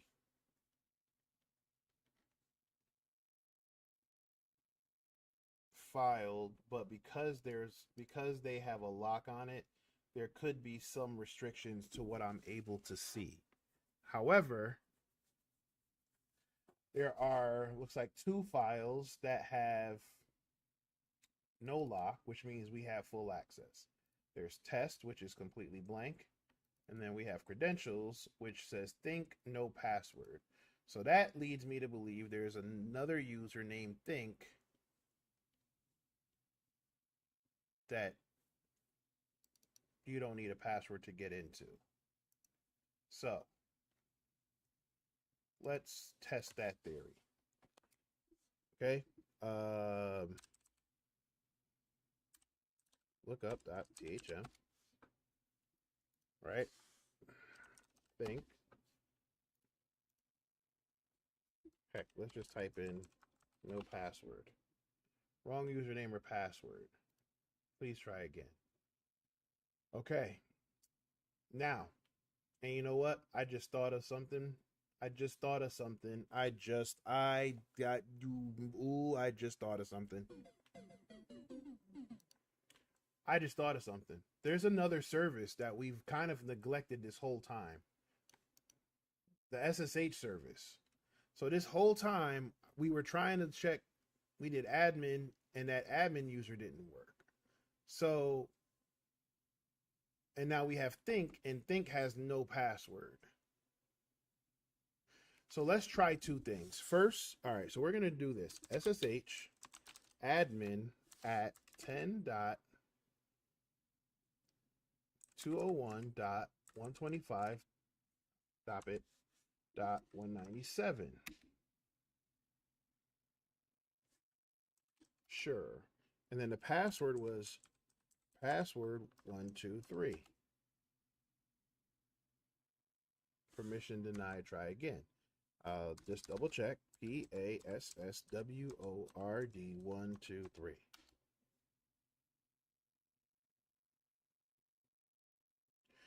Denied. Okay. All right. I don't feel so bad now. I don't feel so bad now because that would have been if we went through all that problems only for it to just be an SSH password. All right, so we'll do SSH. Now that I think about it, we could brute force for that too, but that's another story for another day. So we'll do SSH think at lookup.thm. And then we'll say yes, and then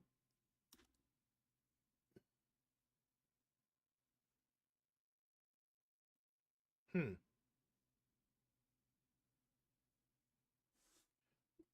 Is no do we type in no password? NOPASSWORD. No.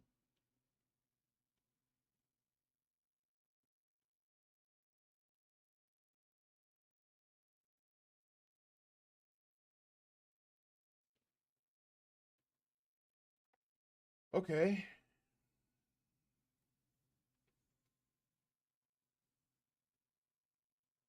What are we missing?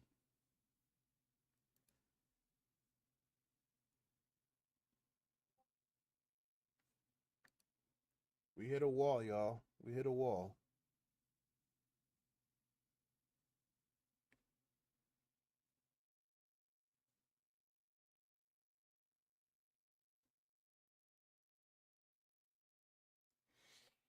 Hmm. Okay. Files L Finder.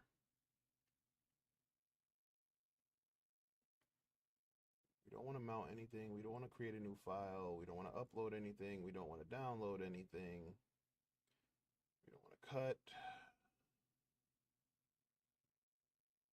Preferences about the software. So let me see what preferences. Anything useful, selection info, workspace, language.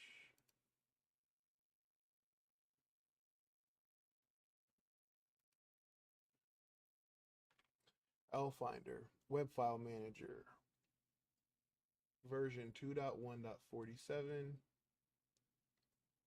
protocol version 2.10.47, jQuery.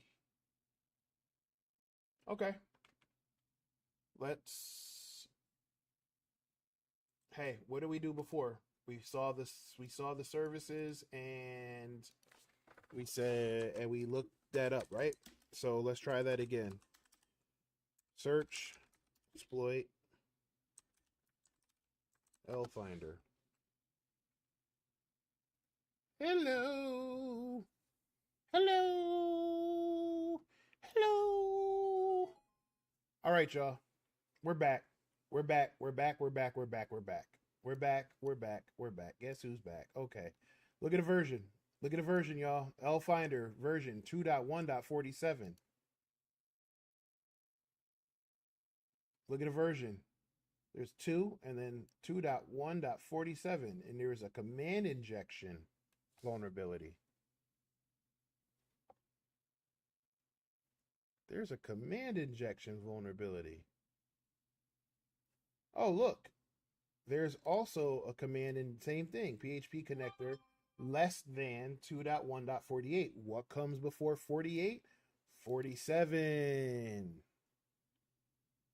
So now there's two things we can do here. We can either look up this Python script, or because this is a Ruby script, I'm inclined to believe that this is a Metasploit module. So let's fire up Metasploit. MSFDB.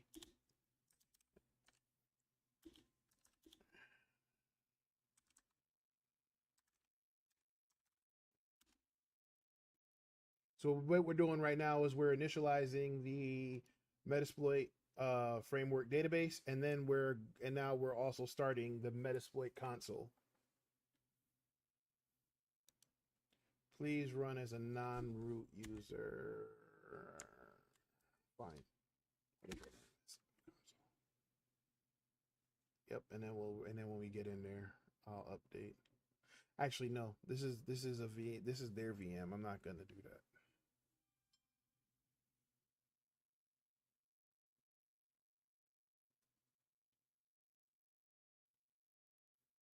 All right, so we're in So let's go ahead and I don't know if we're in yet. Hey,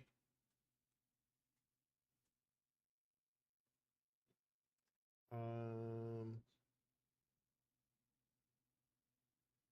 where's our, maybe if we do, or maybe we should run MSF update.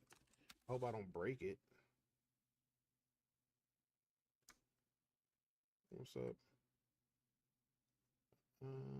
Do I want to? No, I don't want to do that. Okay, now, nope. Stop.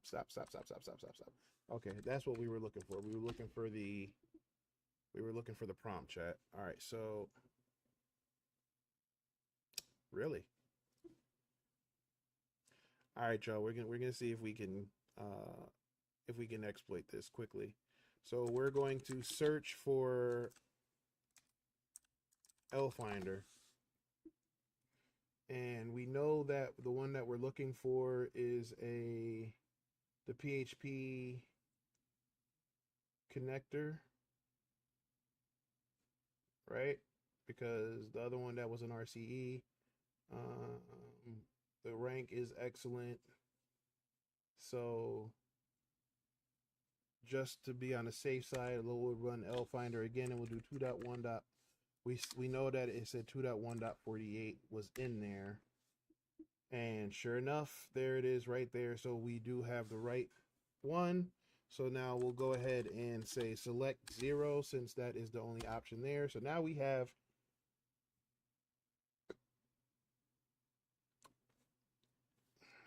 unknown command. Oh, I said select. Use 0. There we go. All right, so now we have that. Let's go ahead and run the show options.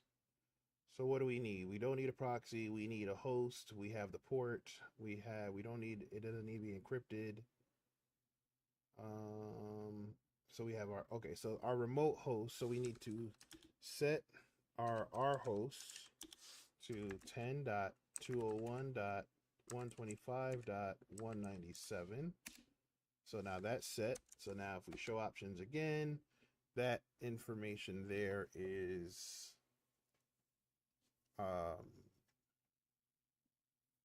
set up. Now we could have also did the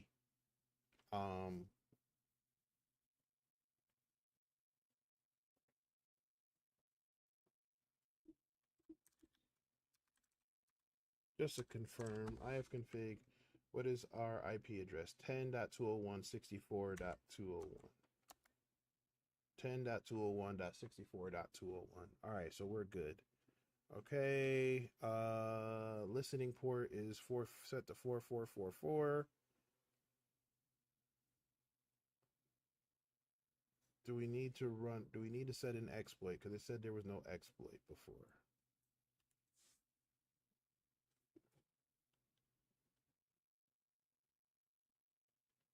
I mean, I don't think so, but let's see. We'll hit run. Target is not vulnerable.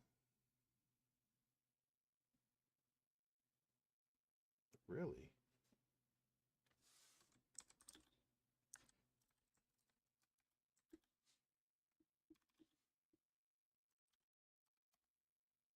Double check here. I feel like we do need to set the exploit.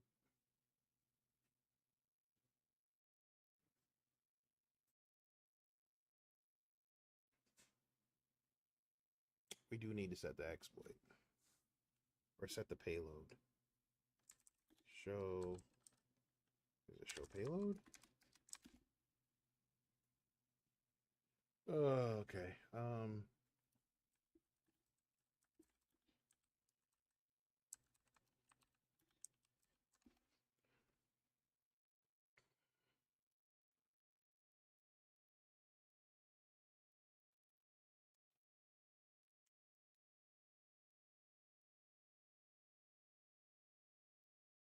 Okay, so we know it's a PHP, right? So if we set stop set payload, and then it's PHP interpreter reverse TCP. Okay, now let's try.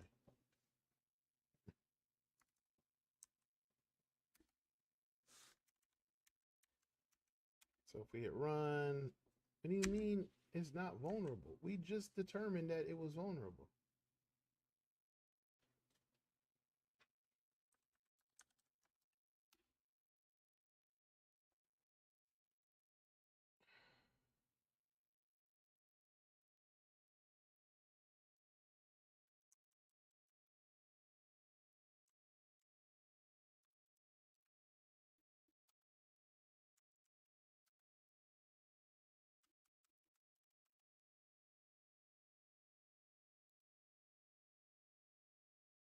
Yo, I'm confused.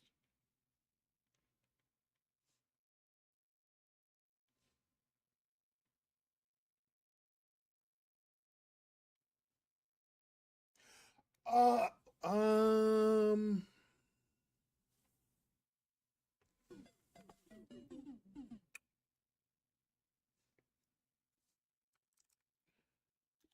we're trying to exploit the website and not the actual not the right place.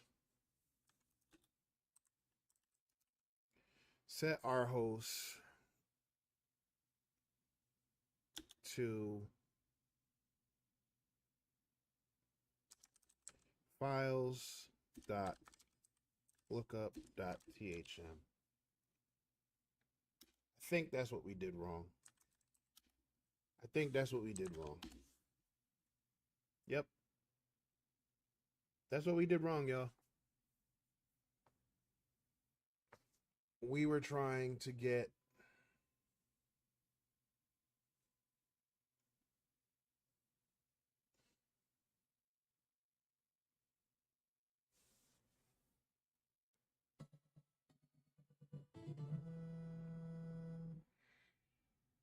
we're in, y'all. We're in. Okay, so just to give a quick rundown of what we did wrong or what I did wrong. So, when we ran Metasploit and we did the show options. And when you set the L host and the R host. R host stands for remote host, L host stands for local host. So we set our L host to our IP address, which was the 10.201.64.201. It was also on port 4444. And then we set our R host, our target, our remote host target to 10.201.125.197, which is lookup.thm. Problem is that we pointed it at lookup.thm and not the vulnerable files.lookup.thm. This is why paying attention to detail is important. And I messed up there, so that's on me. That's on me. I screwed up there. I should have paid attention to that. But like I said, luckily I caught it long enough. I caught it before I gave up on it and thought we went down the rabbit hole. So we do have a interpreter shell, which means we are in that system. So let's go back. Let's get my face out of here. So that interpreter shell basically tells us that we're in, right? However, we don't know how far in we are, right? So we need to figure that out. So we can do a couple things. We could say, who am I? Okay, it doesn't know the command of who am I, so we can say get UID, and we are the server username www data. So we don't really have the greatest of access right now. Okay, So we need to elevate. Now that we're in the post exploitation phase, now we need to elevate our privileges. So to do that, we need to figure out a couple things. Okay, so first we need to see what users are on, what users are here, and what the files are. So we do the cat Etsy data file. So this is the cat Etsy password file to see if there is indeed what users are there. And actually, I want to see if Think is there. And sure enough, there's our buddy Think right there, and indeed with no password. Right? So we have Think, we have Root,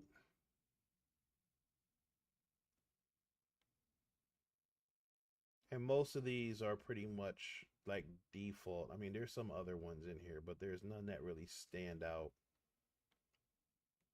too crazy to me. Games, eh. Yeah, so we have Think and we have Root. Okay, we do know that. Okay, so there's a MySQL server. So maybe if we messed around with SQL injection a little bit more and threw some MySQL commands at it, maybe we would have gotten, maybe we'd have got further.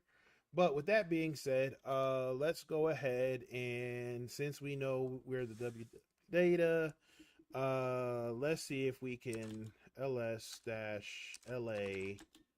So we're basically listing the directories, or seeing what we can see in the home directory, and go into the user Think. Okay, so now user Think. Okay, so their bash history is okay. Read, write, read, write, read, write. They don't have execute access. Okay, read, write, execute, read, execute, read, execute on the logout. Passwords file, read, write, and then read. User.txt. So we do see that there is a passwords file, but like I said, we don't have access to that. So basically what you see here is it will, this RW dash RW dash RW dash or RWX, right? When you look up file directories in Linux, hold on, I'm responding to something.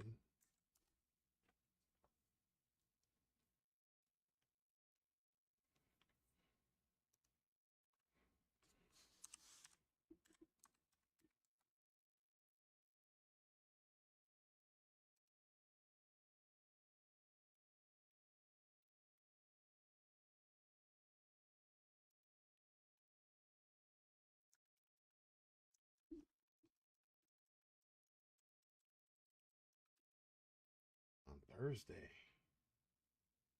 Oh, I can't show y'all that. Okay. Where was I? Okay. So when you see some, like for example, you see RW dash, RW dash, RW dash, and then you see RWXR dash, right? Basically, what is showing is the file permissions.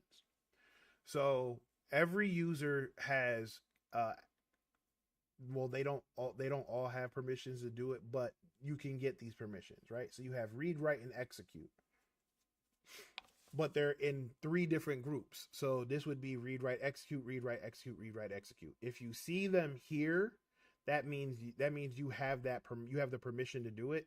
If you see the dash, that means you don't. So why are they grouped like this? So the first read, write, execute would represent the permissions for the owner of the file, right? So in this case, Think has read and write access to the bash history, right? The second group is the group that owns the file, and then the third is for any other user. So what we're looking to see is what we can do as the www data user here. So it looks like, so The user has read-write access. The group who created it has read-write access, but any other user has read-write access. So we can read and write to bash history, but we can't execute anything. Here we can read and execute the logs. Same thing here with the bash RC. Same here with the cache. Passwords, we don't have any, we can't do anything to it. We can't read or write or execute. Profile, SSH, okay? So on and so forth. So that's what, when you look at that, that basically shows we don't have permission to read it. Okay, so now there's a few things that we can do and privilege escalation. Basically, we're resetting everything. Now we're going back to enumeration. Okay, so there's a few things that you can look for in with privilege escalation to find ways if there are ways to see if we can trick the system and elevate privileges. Okay. One of the first things that you could do is look for what is known as a oh wait, what? Why did it die? Can we run it again? There we go. Okay, so it looks like we have a short amount of time to make some things happen. So what you want to do with the SUID binary or SUID bit, that will allow you to run that binary with elevated privileges of that user group or the owner instead of who's executing it. Okay, so basically what we're trying to do is see if we can run if there's anything we can run as another user versus us. So again, trying to bypass what privileges we have. Okay, so usually with that SUID or set user ID, it's a permission that can be given to a file so that it's like getting permission to run it, right? So that might be, even though this is my file and I created that file, I'm going to give this user access to do it. And by doing, and you do that by setting that bit. Okay. So how do we look for the SUID binaries? There's a command that we can do that we can tell it to search for it. All right. So so let's go ahead and do that. So we're going to say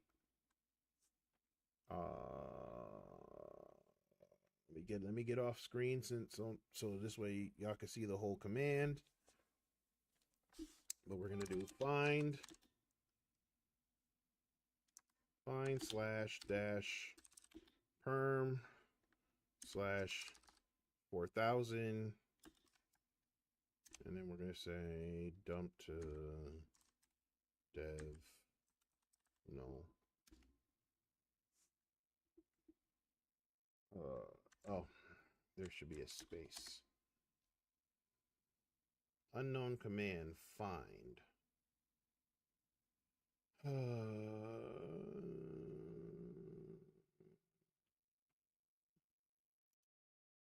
Oh, hold on. Let me add.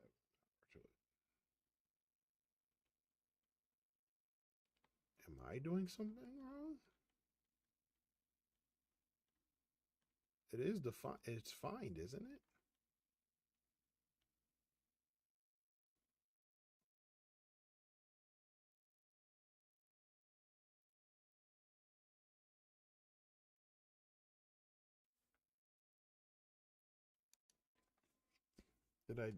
Okay, hold on.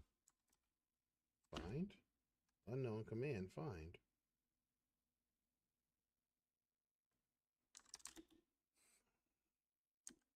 No. -perm. -u equals s. if we do it this way, type file to slash dev, no, unknown command find. What are we talking about here? What do you mean you can't find it?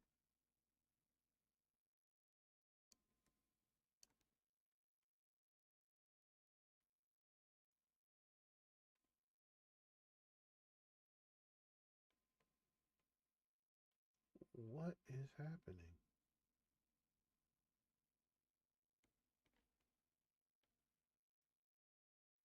Now I'm really lost.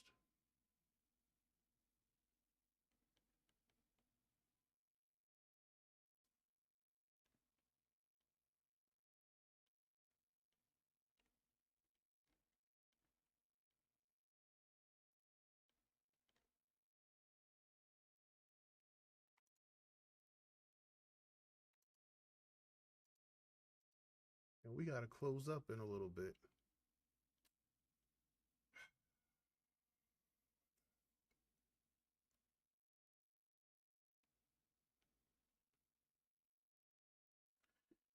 Okay. What if we drop into a shell?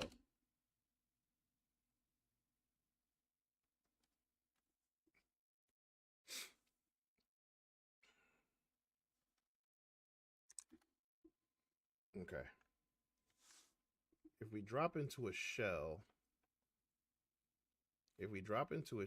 now let's see if we can. Oh, that's right. We dropped into a shell, so it's not stable. So now we have to do find slash turn 4000 to dev no, cannot create. Oh, that Davin.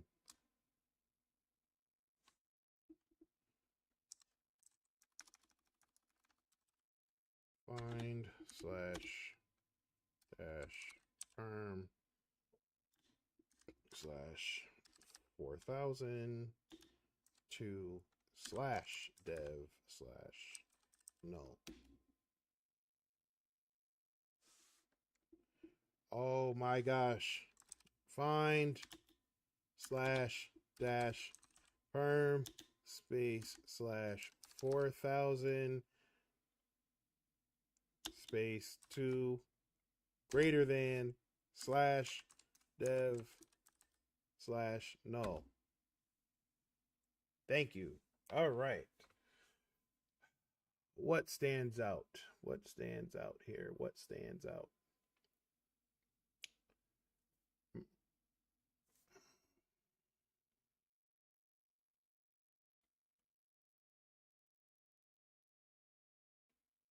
Okay, so these are all,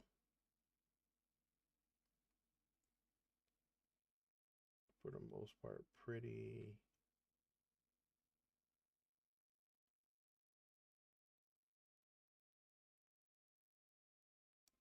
PWM. This one stands out. These are all pretty much default. But this user sbin PWM, that looks like it can be something.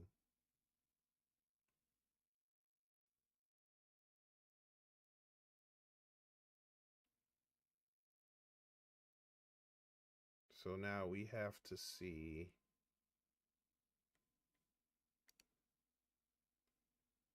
what we're able to do with that. So if we do ls dash la slash user slash sbin slash pwm, they have root privileges. They have root privileges.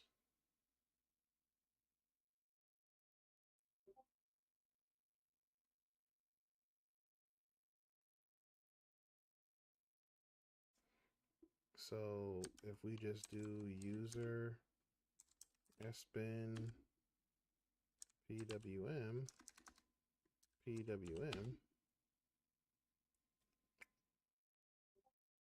Hmm. Hmm.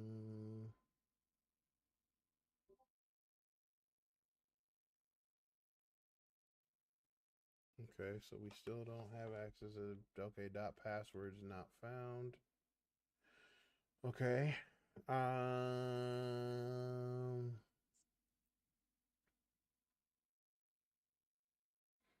Gave us the ID of www data.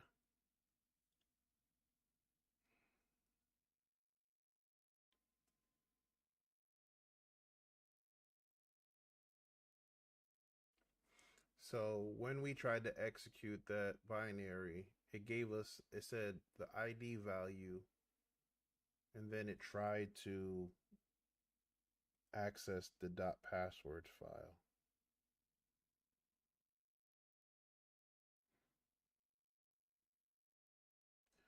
So that means the binary, that sbin, or that binary when we tried to run it, that user sbin pwn, when we tried to run it, is set to the user ww data.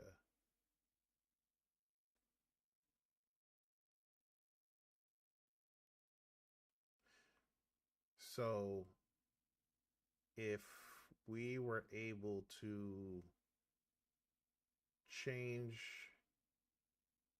the path,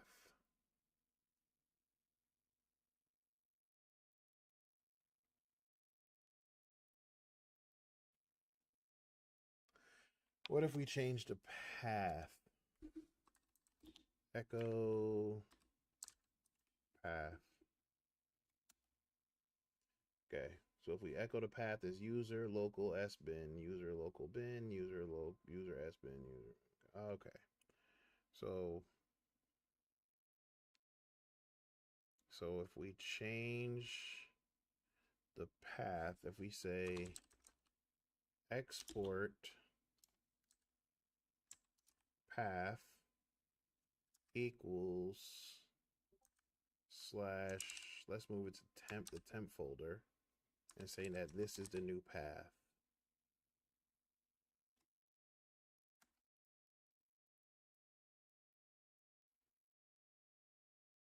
Did we do it? cd slash tmp ls. You know, I probably should have did a stable shell, but I'm trying to rush. Um,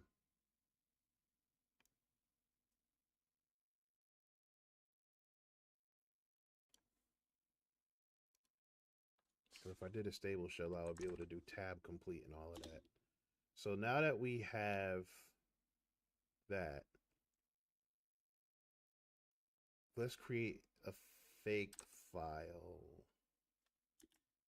See if I remember this right.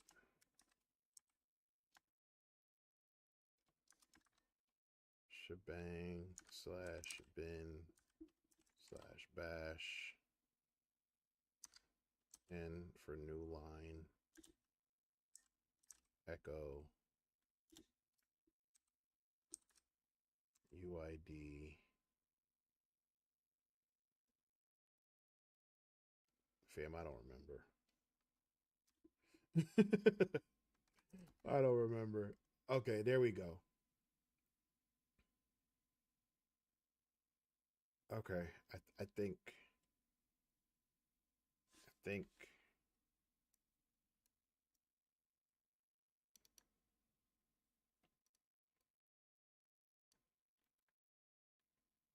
copy. All right, so if we do echo dash e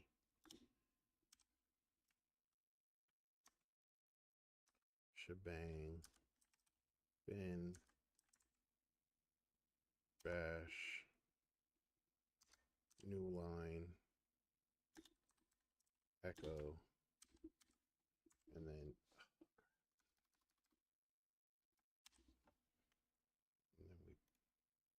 Paste.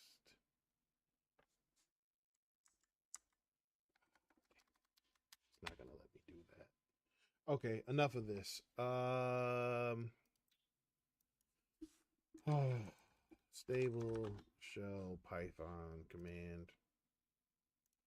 I'm not typing in that whole thing. Let me see. Hurry up, hurry up, hurry up.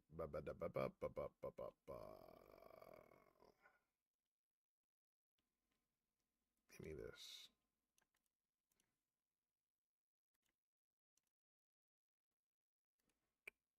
Really? Okay, fine. Python -c import pty colon or semicolon pty dot spawn slash bin slash bash close close. And now we have what? Come on. What are you talking about? Expecting.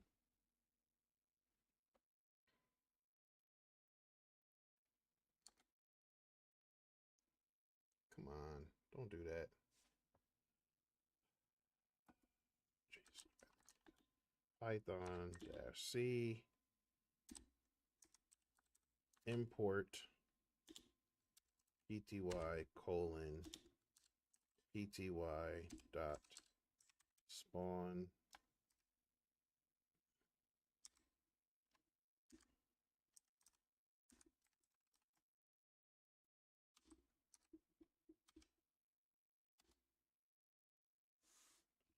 oh my gosh, Python not found.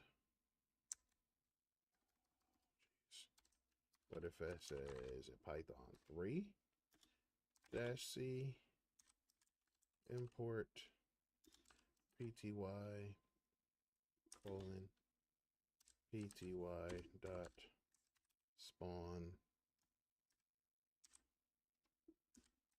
bin bash. There we go.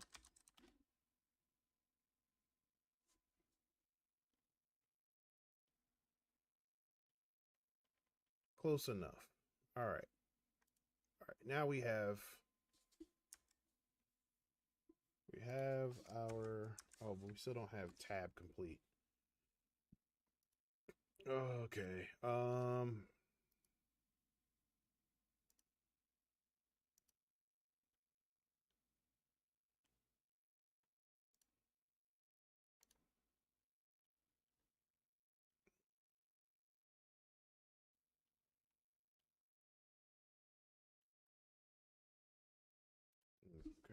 STTY raw dash echo.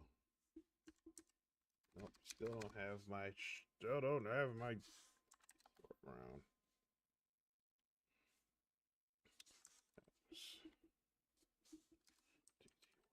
I'm trying to hurry up, y'all, because I gotta close up soon.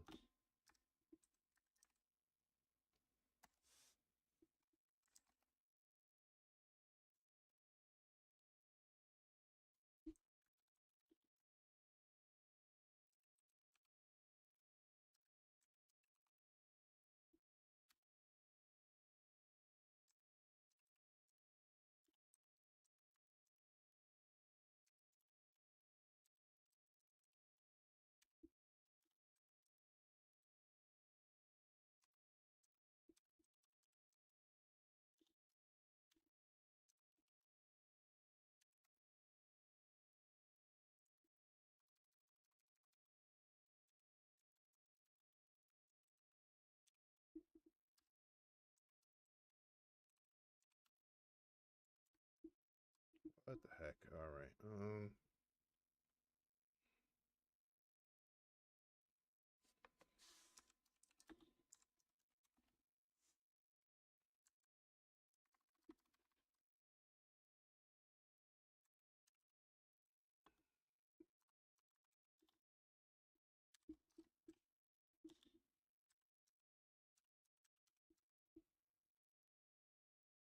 What are you talking about?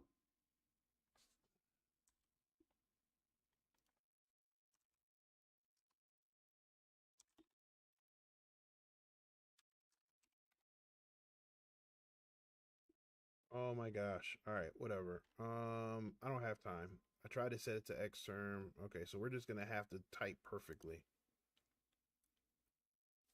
Okay. So where are we?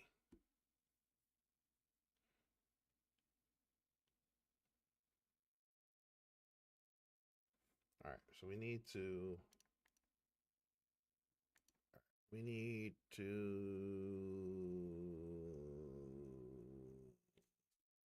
cd into the temp folder, right? And then we need to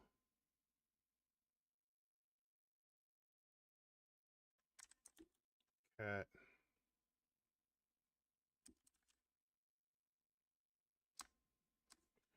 Oh, how do we want to do this? How do we want to do this? How do we want to do this, y'all? We're gonna try that. We're gonna do this. Okay, echo dash e again, shebang, bin, bash, new line, echo.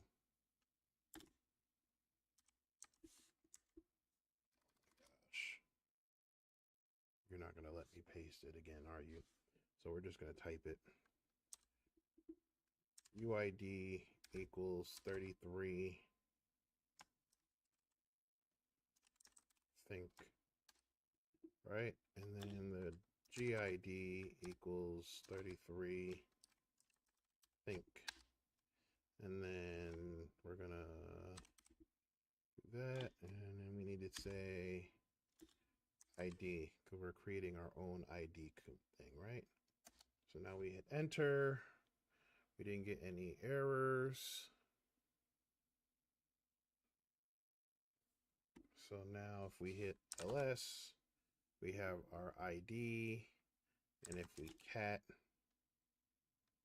ID, it'll say echo. Yep, okay.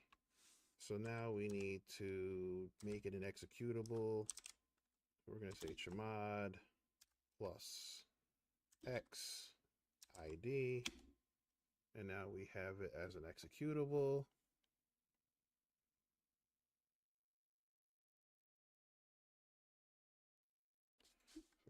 So we actually, let's do this. Chmod plus x. Oh, yeah, no. So we're already in the temp folder, so we don't have to worry about that. So now, if we go and run user bin sbin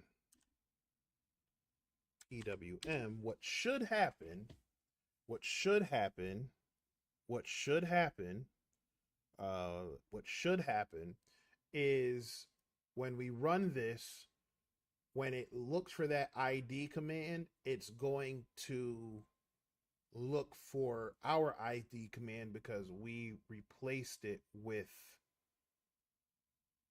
we swapped out the regular ID command with ours. So we'll go ahead and hit enter. Running ID to extract username and user ID UWW data. But that it didn't. What are we doing wrong here?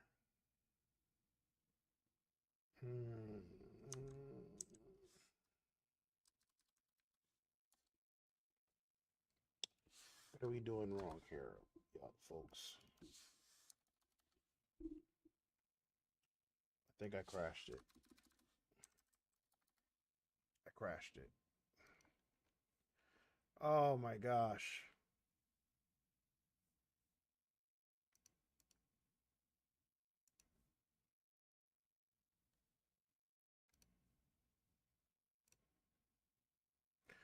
I crashed it, y'all.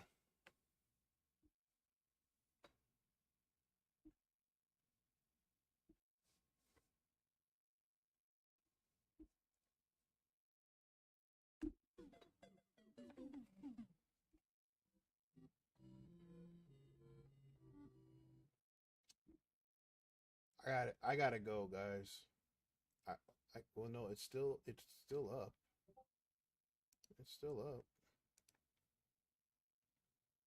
but it crashed.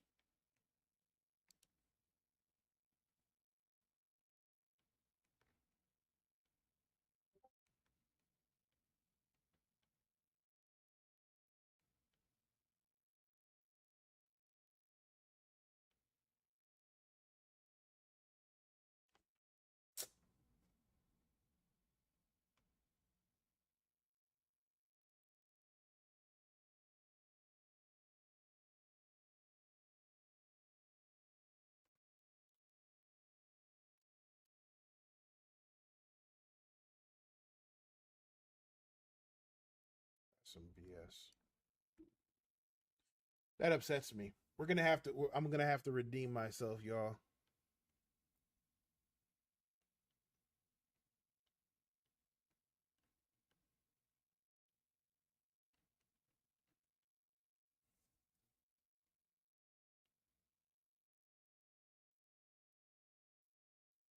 That makes me angry. That makes me angry. Uh, Sorry, y'all. We didn't get the win today.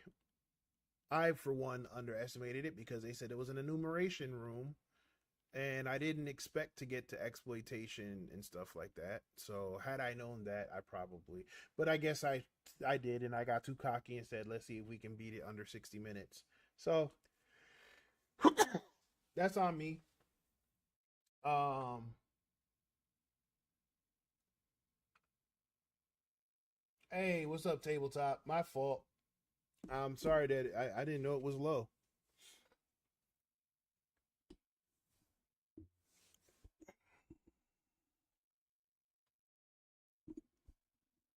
Yeah. Yeah, that's yeah, I'll be damned. Yeah, there were a lot of hiccups in the way. So now I'm gonna have to like really put the hacker hat on next time around. But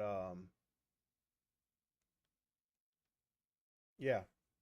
Okay, not a problem. Hey, look, what do I tell folks who come on here all the time? I tell them, hey, sometimes they're not always wins. So that's cool. Thanks for everybody who were watching anyway. Like I said, I got to get home. Um, it's already past my dinner time for with my diet and stuff. Again, I told y'all I've been trying to make some different changes. So like I said, man, it's again, I'm looking forward to kind of sharing all of this with y'all because again, it definitely the last couple of years definitely took a toll. And now I'm just trying to get things right. So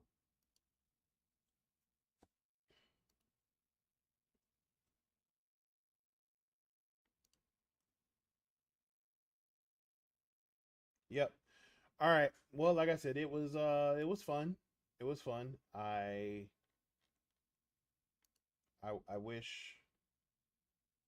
wish we would have been able to hit